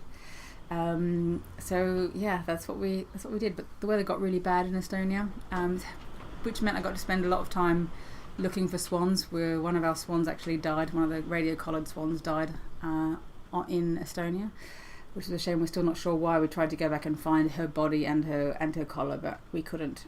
She certainly got stuck in a blizzard. Might just have not had enough energy to fly further. Hopefully we'll get more information later. But yeah, it was. So now you're in Europe, in the thick of Europe now, and now you're just on the homeward leg. But obviously it's increased because you have all these extra things to go now and visit. So you have to. Yeah. Did it change the direction of your course? Did you have to go off sidetracked off to here, or you still got to fly the route that you'd planned? No. Or now the route's become ad hoc and you're just. Didn't fly exactly the route I'd planned. So, for example, I got to Tartu, the capital in Estonia, and the wetland I intended to go to was sort of to the north east. There was to the northwest. Sorry, there's two really important wetlands for swans. In the end, we drove out there, and then had events we had to go to. In fact, I think we went out there, spent some time with the swans there, did loads of media interviews there. There's also a big wetland site there that used to be the home of swan hunting, so it was really interesting to see that. But I had to respond to events. So there was an event in the south of Estonia, so we had to drive there because it was just completely unflyable conditions. And then there was an event in Latvia, so we actually had to drive all the way into Latvia, and we separated out our whole ground crew so that some people were off filming swans and I was having to drive around to events. And I was like, one of them was an art competition in Latvia, and I went, really, do I have to go to an art competition in Latvia? Because I'm definitely coming back into Estonia to be able to do the next flight. And we went into Latvia, did breakfast television there. No one really cared whether I'd flown in or driven in or what. They were still really excited. And the art competition, I tried to get out of it to be able to go back. And they were like, oh, well, okay. And then, but can you at least sign all the certificates? And I was like, all the certificates? How big an art competition are we talking? And considering Latvia is a really tiny country, there were a short list of 200 pieces of art that were all based on the Buick Swan, and their stipulations for the competition had been there had to be a piece of art but with a story along with it as well that was relevant to that piece of art. And there were 200 amazing pieces of artwork, like someone had knitted a pair of gloves which had all the seasons the swans go through, and a Buick Swan on each hand. Others had made full kind of scenery sculptures out of plastic and glass, and someone else out of lace. So they were really detailed things. And I looked at it all and went, God, people have put in so much effort. I know I said kind of just an art competition, but that's so much bigger than I thought we were getting. And this is off the back of you doing this, or the art competition was already... No, this is all on the back of this. So people had just, the story had just kind of, the fact that somebody was prepared to do it, a lot of it was the fact that somebody's prepared to do something like that for species it was people who wouldn't normally have paid much attention, I suppose, cared because another human being really cared. And so then they bothered to go and research about the swans. But it was amazing, like from 5-year-old kids to 45-year-olds. There were people who had put in a huge amount of effort. So I went along to it, and I'm so glad I did, because there was like, people cried. It was like, I was thinking, God, here I am worried about the authenticity of the expedition and flying from A to B. People are kind of crying about, having been involved and being a part of it, and it got more media coverage again. And suddenly it was then associated with the big wetland there that needs more protection. So it just was kind of working. But I did still manage to drive then. Yeah. Drove? No, I didn't. I got in Latvia, I got in the microlight, flew back to Tartu. Had to turn around. There is a tiny gap there because we were flying. I was basically flying in worse and worse conditions going towards Tartu. So 4 kilometres out before the airport that I'd landed in, or the airstrip I'd landed at, the condition just got too bad. I mean, I was already pushing it in terms of bad weather. 4 kilometres out, I was like, right, that's gonna have to do. So I had to turn around and then fly pretty much back again to the next event. I can't remember where that next was, but until I could get the Paramotor again. It became a very different kettle of fish, if you can see. It was kind of, the power we had was through media and through lots of that kind of events, schools who'd really run with it, and I was then fulfilling a role. And I have to say that the flying became much more of a chore, and getting from A to B, and the weather was bad. Do you feel that you started to care more and more as it went on? Obviously, you cared enough to want to do this trip initially, but then as you go on and you see the amount of people that you're reaching, do you feel that you suddenly thought, man, this is really doing something? And do you think you cared more? I don't know if you could have cared more. I don't know, you were, whether at first it was just initially they brought you in and you're like, well, we could do this, and you just find a solution to a problem, but now you're starting to really care about it and take it on board as your baby, So it was definitely my baby all the time, but it became more I had always said, I kind of said that this kind of thing would work. This is how it would work. That people would start to run with it, but it was all kind of promises and fingers crossing, like I'm pretty sure this will work, but obviously I was talking about it with confidence. But it definitely became more of a it was very logical at the beginning, and I was the flying was really challenging, and it was really, really interesting. I then I cared. Did I care more? I certainly became a much softer person through this trip, so I'm famous at work for not being a hugger. Yeah. And I'd got to a point where like so many kids and all kinds of people just wanted to hug me, and I realised like this really meant a lot to them. One woman drove from Germany to the Netherlands just to say thank you so much for changing the way I look at conservation, and gave me hugs, and I was like, you actually care. I don't like hugs. Like, hugs from good friends, great, but anyone who's not one of my 5 best friends, like, stay away. Yeah. Now it was random people, but they've been moved so much. And so it definitely became it was less my project and more a project that was working. So I think I became less important. I was more distant from it a little bit. I was a figurehead for it, that people were associating with a movement that was happening and was joining people together. And it gave me a lot more faith that you can change the world with a good idea. Really, when you get that many people prepared to do something small, you can have a huge amount of power. And so when you believe in it and you are passionate about it, it spreads, right? It's contagious then, and people see that it just keeps growing. But I had to keep letting go. So kind of agreeing. So I wanted to stay in the Paramotor all the time, but when it was a decision of Paramotor and not do these 10 events, or fly the microlight, go to these events and then have to kind of backtrack or do weird routes or whatever. In the end, it became a really obvious decision. Like, it's my ego. It's the end goal, exactly. and it was moving people. We were starting this Mexican way that we said we'd start from the beginning. So, how many countries did you attend on the journey? 11. 11. What countries were they? Russia, Estonia, Latvia, Lithuania, Poland, Germany, Denmark, back into Germany. That doesn't count twice. The Netherlands, Belgium, France, Britain. Wow. Yeah. Wow. Crazy. Do you find how do you find the reception or media response in the UK compared to other places? Do you think we've been as receptive, or do you think it's not really picked up? I think maybe obviously being involved in like I'm a hunter, I fly birds of prey, I do falconry, but I consider myself a conservationist before I consider myself a hunter. People can't seem to understand that because I hunt with a bird of prey, they can't seem to understand that I love nature and wildlife and I don't like killing things. They think that those two things can't be synonymous, but so I find that that's quite a common kind of perception. Yeah, definitely.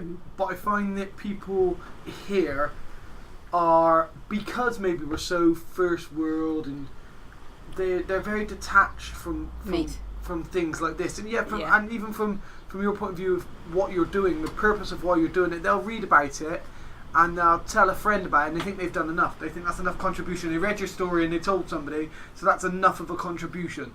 It seems like other places really got on board and really embraced what you were doing and took it on. Do you think there was that much awareness in the UK as well as other places, or? So I suppose it's a bit different. So in some countries, conservation is really, really low down the agenda. So we made a massive difference. So in Poland at the moment, the Minister for the Environment are telling farmers, take away the bits of wetland if you want them.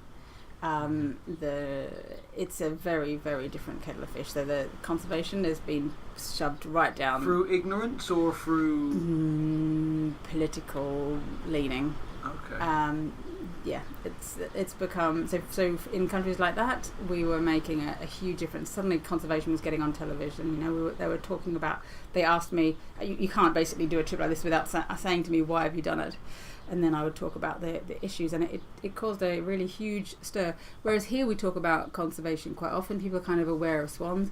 There was suddenly a huge amount of coverage here. So I think BBC Breakfast made 7 or 8 different pieces at different points, starting from 6 months before the trip, like all the preparation, the ditching in water practice, the medical training. They did a huge amount. I think we had, I can't remember now, but hundreds of pieces of television coverage. So in terms of the media response was good. I wasn't focused on the flying kind of media because the flying just for me just had to work. But the reaction from people, I think that's probably down to us to need to do more. So before I went, we raised £60,000 in donations from individuals. So people did something at the very beginning. But the main issue in the UK is the loss of wetlands, and that's a slightly more complicated thing for people to do anything about, and they kind of need guidance from us. So I have a part 2 expedition, which hopefully people will back here, which will try and make that more relevant to people's individual sites. So if you look at it, the situation in the UK, this is so off flying at the moment, but in the UK it is really artificial. So we at WWT, we've got now 10 sites around the country. Buick Swans are using primarily 2 of them, one in Norfolk and one here in Slimbridge. They use Martin Muir a little bit. They used to go up to Scotland, but they don't anymore. They used to there's a few that go to Ireland still, but hardly any.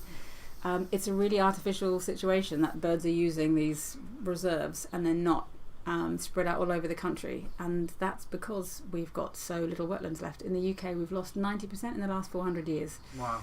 So that's just because wet boggy areas or kind of big lakes are an easy thing to fill in. So that constant loss of wetlands over time has made a massive impact on lots of different birds. So it's great that people will pay to come into Slimbridge to see the swans, but that's not a healthy situation for conservation in the long run. So I think that's our role as a conservation charity now, is to make that really relevant to people. Because I consider myself a conservation, but I would have never really considered that point until you just said.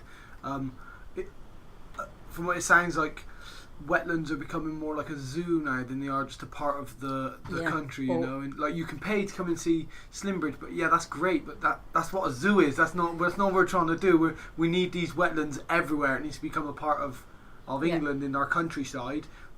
You don't have to pay to come to Slimbridge because they're here, they're everywhere.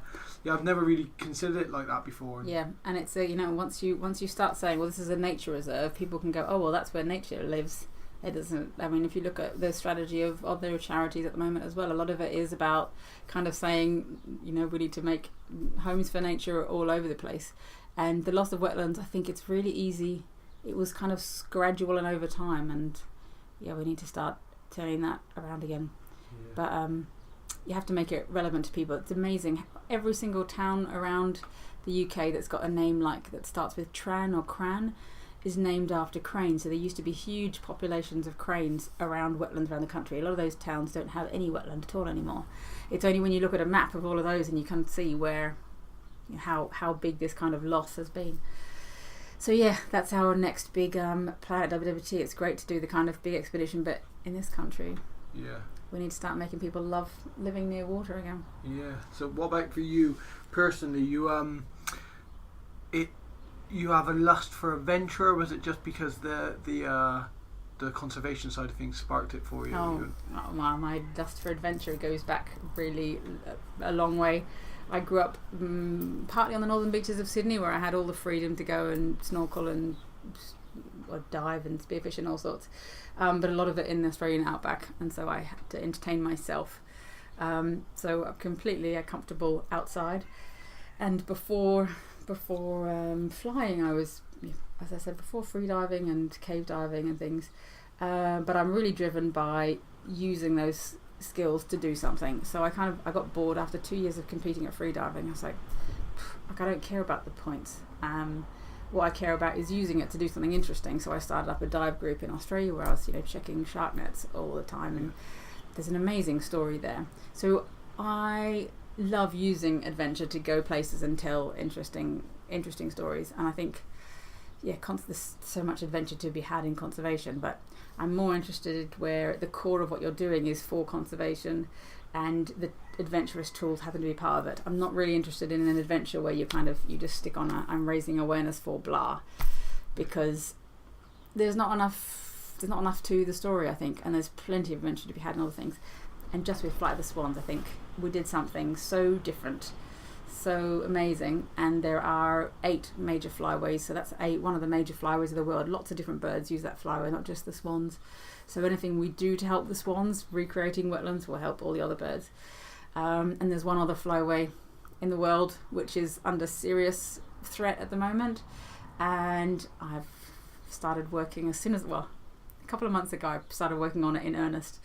If we can make that work, if we can do another flight down that flyway, engage all the people along that particular region, that's...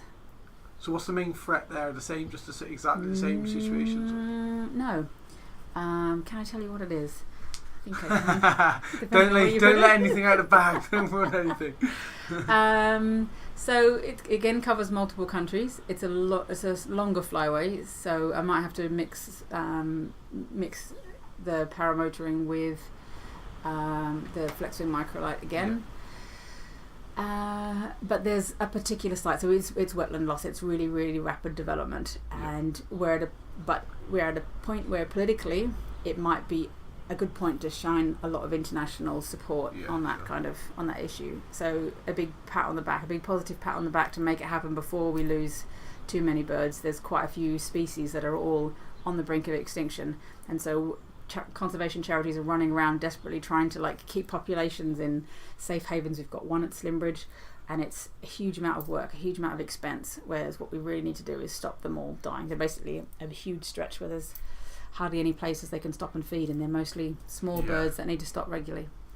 So more of that. I think the model really works. So it seemed to work there. And how much did the trip cost funding wise? How much did you have to raise that money, or did you get huge funded? Or so I originally planned, I thought for 75k I could do it but as it grew and we needed to then make a full film shot in 6k, their cost spiraled, and we had a good corporate sponsorship, so not in terms of cash, we had no corporate cash really, but vehicles from Mitsubishi and satellite technology and things like that we had, but overall I think it probably ended up costing about 200 grand. Wow. Yeah, big investment. But then 200 grand to maybe have preserved the life of this species of swan, it's cheap in the grand scheme of things. If you think about what it would cost if we were starting to try and keep populations of some of these birds, once you try and keep art populations and doing kind of small bits of work, it gave a lot of power to some of the things that the different countries are doing on their own as well. It suddenly made it much more high profile and a desirable thing to be backing. So in the grand scheme of things, 200 grand is really good value, but it's still a lot of money to raise for the next one. But definitely. Hopefully, so the last one, we didn't raise any corporate funding, despite we had a few people interested, but I think any paramotorist they spoke to said, nah, there's no way she'll do it. Yeah. I think one of our paramotoring sponsors even told people, there's no way she'll do it. She's going to die. Someone will probably shoot her. So that wouldn't have helped. And also anyone looking up paramotoring on YouTube always goes to, you see a couple of videos and then you get paramotor crashes. Yeah. So it looks extreme. So there was a Russian bank. YouTube rabbit hole. Yes, it's awful. So most people thought I had no chance. And it's quite funny to look back at that now. So hopefully for the next one there'll be a bit more support and a bit more faith that this kind of thing is possible, because it's not. If you look at it country by country, it's not impossible. If you break any big adventure down into small pieces, then it's possible. You need to have a huge amount of optimism, but I've got that in spades. But surely Russia's like the worst of the worst. It doesn't get any. That's got to be the hardest climate to be negotiating in something like this. It's got to be climate Russia, and politics. Climate and politics. Yeah. Well, or you can try China and Burma. I guess, yeah. North Korea, maybe. Which is the next one. So. Yeah. Maybe Asia's quite hard as well then. But I mean, you've certainly and the amount of conservation is going to come off the back of it for other species as well is just really exciting. So when have you started to see any of the benefits come back yet, or is it too early? You have to wait, see another migration period and see if you've got to see, if more swans make it back, the percentage starts to rise, or... We won't know for another few years really whether it's made a difference. There's still more research going on. So in August I'm going back up with a team of researchers from WWT. We're going to tag some more swans to answer a few more questions, but also look at climate change. So that was an area amongst all the scientists along the flyway that was a heated area of debate. Our data overall says it doesn't seem to be something wrong in the breeding ground. So up in the Arctic on the tundra, it seems that the survival rate of the young there is quite okay. Other research had said that there is a problem there, so we're going up to test, for example, take core samples from all the lakes up there. Then you can look back over the last 100 years and see how has the landscape changed, what different flora and fauna are up here. So we'll be able to have a really good measure of that. So there's more data. If it's climate change, if that becomes a really important factor, then we're going to really struggle. Yeah. But we have, for example, some major wins already. So on the trip we looked at power line collisions in a couple of places, and in Denmark the government have now promised to bury all their power lines, so they lose about 5,000 swans a year in Denmark alone. Wow. It does cause them some economic issues because it cuts out the power supply when big ones do. The same in Lithuania, where through a city called Kaunas, there's an area where the swans were basically any disturbance on the river was sending birds up into the power lines. So when I was there, I just went to interview a lady who was feeding a Buick swan that couldn't migrate anymore. It hit power lines, had a broken wing that had rotten and fallen off. She'd been feeding it for a few years, and so we used kind of her as an example, and got tons of coverage in the region. After we left, a member of the public noticed multiple swans hitting power lines and then coming down, and thought to go out there and film it. And because there had been so much coverage, managed to get conservationists that got the kind of various government officials together and have managed to come up with a plan now for stopping that. So first of all the disturbance, unfortunately it was kayakers that she was filming. Every time a group of kayakers would go up and down, they'd kill 4 or 5 swans at a time. And it's just because the power lines are badly sited. They didn't have big enough, obvious enough balls, but you could bury them or reroute them somewhere else. So they've taken that seriously now. Obviously Denmark is a hugely positive win. In terms of illegal hunting, the European Federation for Hunting has invited me and one of the researchers to go to Brussels next week to present to them. I'm fairly certain swans are being shot in Russia, but some of that is subsistence, and we've kind of dealt with some of those issues. In Germany, somebody shot a Buick swan as we were flying through there. He said it was accidental.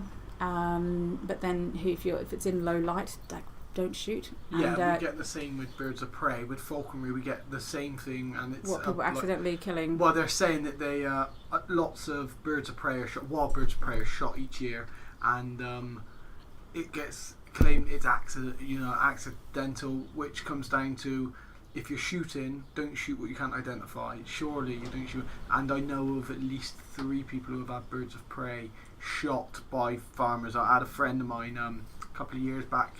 His goshawk was shot as it went to a woodland, and the guy's gone over and looking for his bird. He tracked it, 'cause it's got telemetry on. The guy's taken the telemetry off the bird, but he hadn't turned it off. So the guy knew where. So he found the bird, and basically there was a big court thing about that. I don't know if he got paid out in the end, but yeah, it happens quite frequently. Gamekeepers shooting. I mean, even shooting goshawks and buzzards, wild ones, because they're in pheasant pens. Yeah. And I mean, it's just ridiculous that you think this one animal is going to persecute your thousands. You're going to lose far more to foxes than you ever will to. But yeah, it still happens. And culturally, it's like, seems in some areas there's once something has been called vermin, or whatever, they kind of these weird uses culturally, people end up thinking that a certain sort of species is bad and needs to go, and that's quite a hard thing to change when someone's gut feeling is definitely. That is a horrible animal, and it needs to go. It's hard with birds of prey, because we're at a point now, so like buzzards are so massively overpopulated now, and even the red kite is just so. I can remember when we never saw red kites. Like they were reintroduced, weren't they? Yeah, I've been flying birds of prey since I was 12 years old. And I can remember never seeing a wild red kite. Now I can take a 40-minute drive up the motorway and I'll see at least 20. And I've been out hunting before, and I've seen 68 buzzards in one field just worming. And those numbers are too large, and there does need to be maybe a cull of some sort introduced. But then you're caught in a situation where people never want to hear that, because it's a bird of prey. So it never feels right killing birds of prey. So people don't want to hear that. But then also you've got the point of, if you do introduce some sort of cull or control of birds of prey, where does that stop? Where do people stop shooting and them? where is the forum? Where is the forum where people discuss what is the right kind of number? That's the thing. Exactly. So you just end up then with, if you say to a gamekeeper, you can shoot X amount of buzzards on your land this year, or a landowner, because the population, who monitors how many he's shooting? You've got to rely on this person ethically saying, yeah, okay, I'll only shoot 10 buzzards because we've got 50 here and they said it for us. You open up a gateway then for a lot of issues, but at the same time something does need to be done, because there is not enough conversation. There's not enough open conversation. That's something that I was constantly coming across. There's lots of perceptions of conservationists as being mad greenies with no grip on reality, and a feeling that anyone who hunts or wants to kill anything is just inherently evil. Yeah. And it doesn't. So, WWT as a conservation charity, our founder was a wildfowler. That's what he started as, and we have a very pragmatic approach to conservation and population numbers. And the big thing is, if you're going to cull anything, it needs to be based on sound science, and it's got to be monitored. Ideally need to have lots of people in a room, but we often struggle with having sensible conversations with, say, hunting organisations, and even with politicians, because the politicians are worried about their about voters, and the power of landowners, and we struggle to talk with a lot of hunting associations. So it's somehow we have to get through that and start having more sensible. It's just such a black and white area, as in, like, you're either a pro or you're and you're not, and it shouldn't be. There should be like people who aren't hunters should surely understand there's a purpose for hunting. There absolutely is. It's not a case of, well, you don't hunt because you're not putting it in your freezer. No, there has to be some sort of control. That people need to understand that, and at the same time, when a landscape is as managed as Britain is, then that is a it's like we see it so often. Like, the buzzard population has made a massive. I don't know what the buzzard population is like and where, but the instant thing we do is like, all right, if there's a problem, sit down with the numbers, and I think there has actually been some there's buzzards are now being culled, aren't they, in some areas? I think there's a trial. I think they've started a trial period now and stuff. So something like that needs as long as that is all open and everybody can look at it and there's a forum to talk about it, then So I've done conservation work. I've rehabbed buzzards for release before, and I've just done some filming with Martin Cray, who's done some doing some filming for the One Show about a buzzard at the moment. So I've just gone and helped him with that, and I'm very pro the buzzard. Of course I am. I'm a bird of prey enthusiast, and of all the things I've ever done in my life, being a professional MMA fighter, paragliding, etc., my biggest passion in life is birds of prey. It's what I've done for the longest part of my life. But you have to be sensible, right? You have to be logical, and you have to be sensible, and lots of people, unfortunately, aren't. Lots of people who are detached from it aren't sensible. That's the big problem. It's being detached from meat and this assumption that there's the human world and then there's nature, that it's got to be separate. It's a similar thing to the whole keeping nature within reserves and not having it out and around. It's this feeling that humans are not part of the ecosystem, and we are, and our kind of our needs are a part of the whole equation. But it's always going to be fraught with debate, so you kind of have to also just love it, but love the people that you're trying to deal with as much as you can, even if you kind of hate the fact that they're shooting things.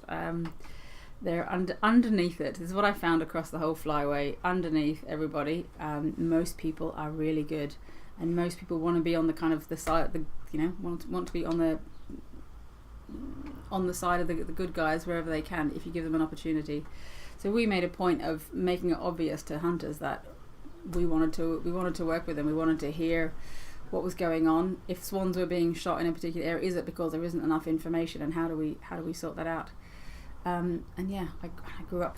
Part of the reason I suppose my attitude is quite open is I grew up in a town in southern Australia where there was hunting.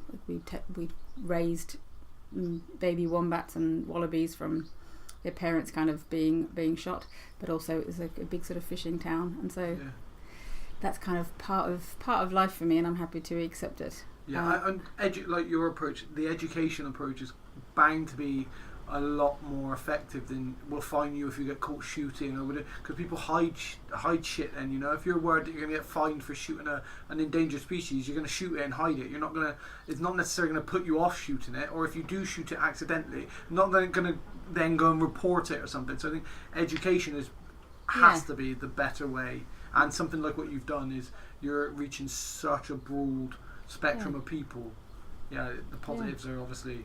Yeah, awesome. And if it needs to be at a point where, say, there's enough people within the hunting association in a country that are convinced that a population is in decline, for example, that actually within a hunting group themselves are people going, look, why the hell did you shoot that? Like, that's a bad thing. It has to become also culturally.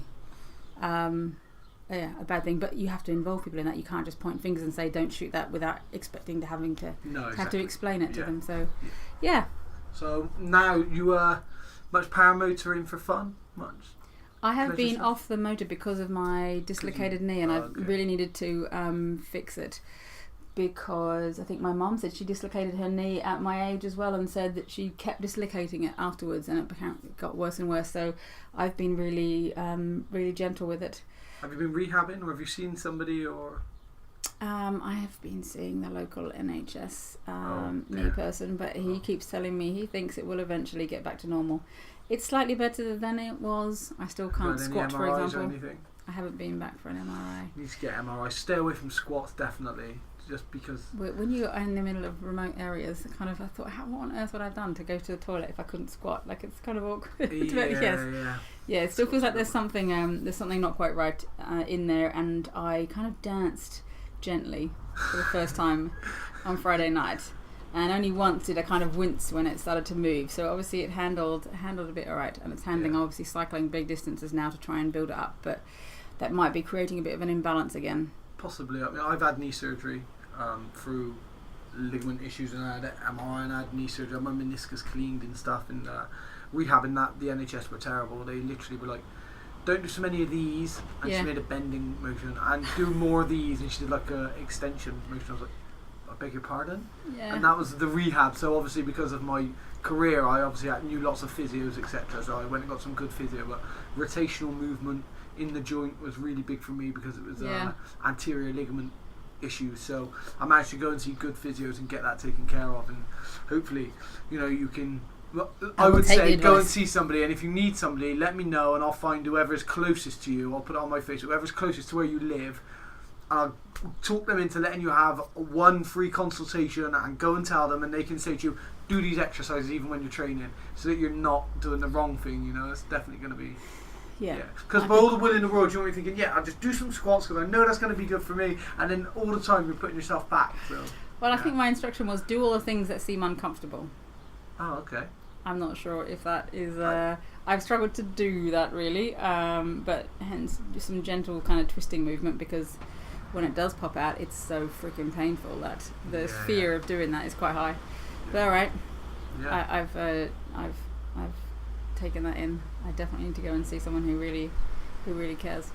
Yeah, definitely get some proper advice. But well, thank you for doing the podcast. It was great talking to you, and I'm ending now, not because I've got nothing to talk about, because I just know we just go off on a tangent. I want to hear about the free diving, growing up in Australia. There's so much more that I want to talk about, but I feel like we lose the first part then, so we definitely have to do this again, because there's so much more to learn about who you are and your sense of adventure. So we'll definitely do this again, but this was great. Thank you very much. Thank you.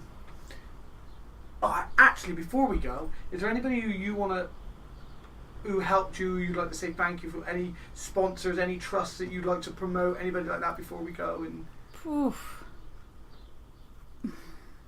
All the random people along the flyway who stepped in. So before I left, when I knew I didn't have this Russian permission, for example, I had to go to Moscow first, hoping to find some people.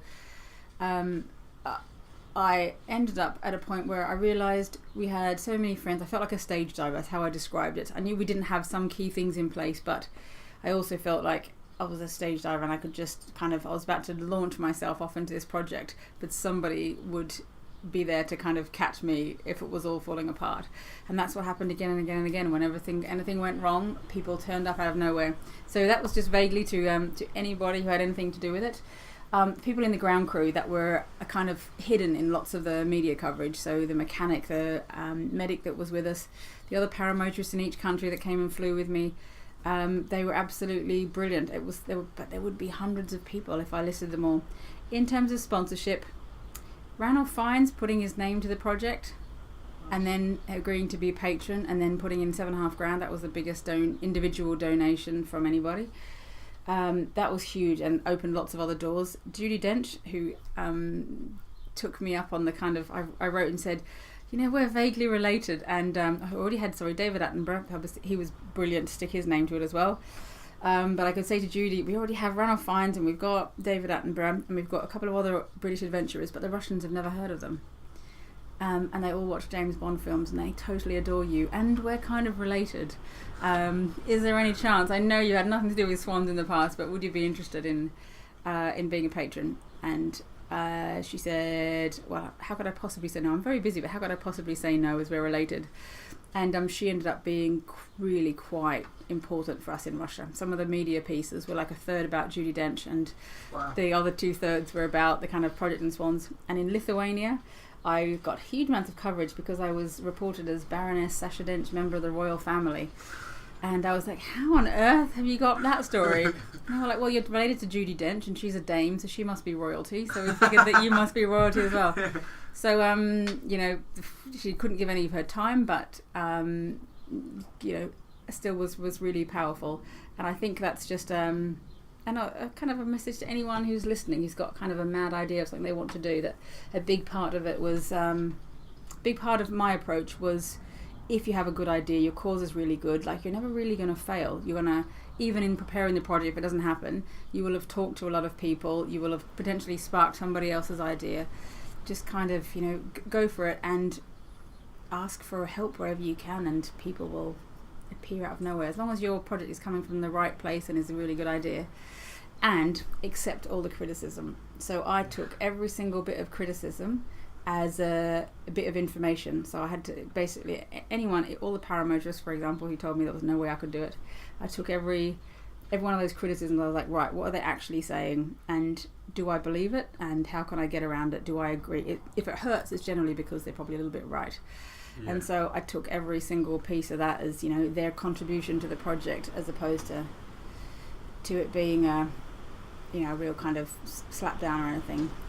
So the criticisms were as valuable as the kind of pats on the back. Yeah, people take criticism too to heart, and then they can't. I mean, if you're going to get criticised, you can't stop people criticising you. But if you can find the positives within the criticism, is now positive. Your criticism is now something positive, So people don't do that enough. Yeah. And also dropping the ego. So I had to.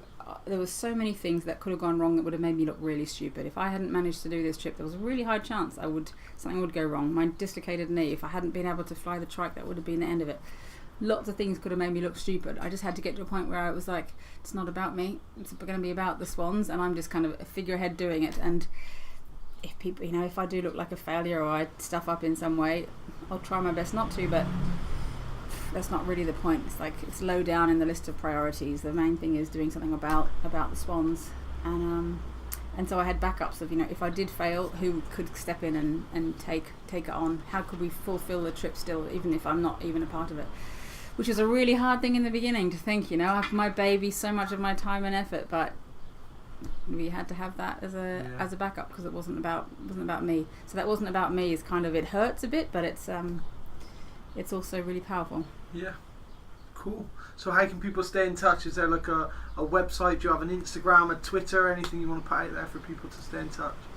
I've been a bit of a hermit for the last 6 months while I kind of sort out my life and next projects and things, but so website has not yet come to fruition. Well, website for me personally hasn't come to fruition. There is a Flight of the Swans website, Flight of the Swans Facebook, that has all of our kind of previous content on it.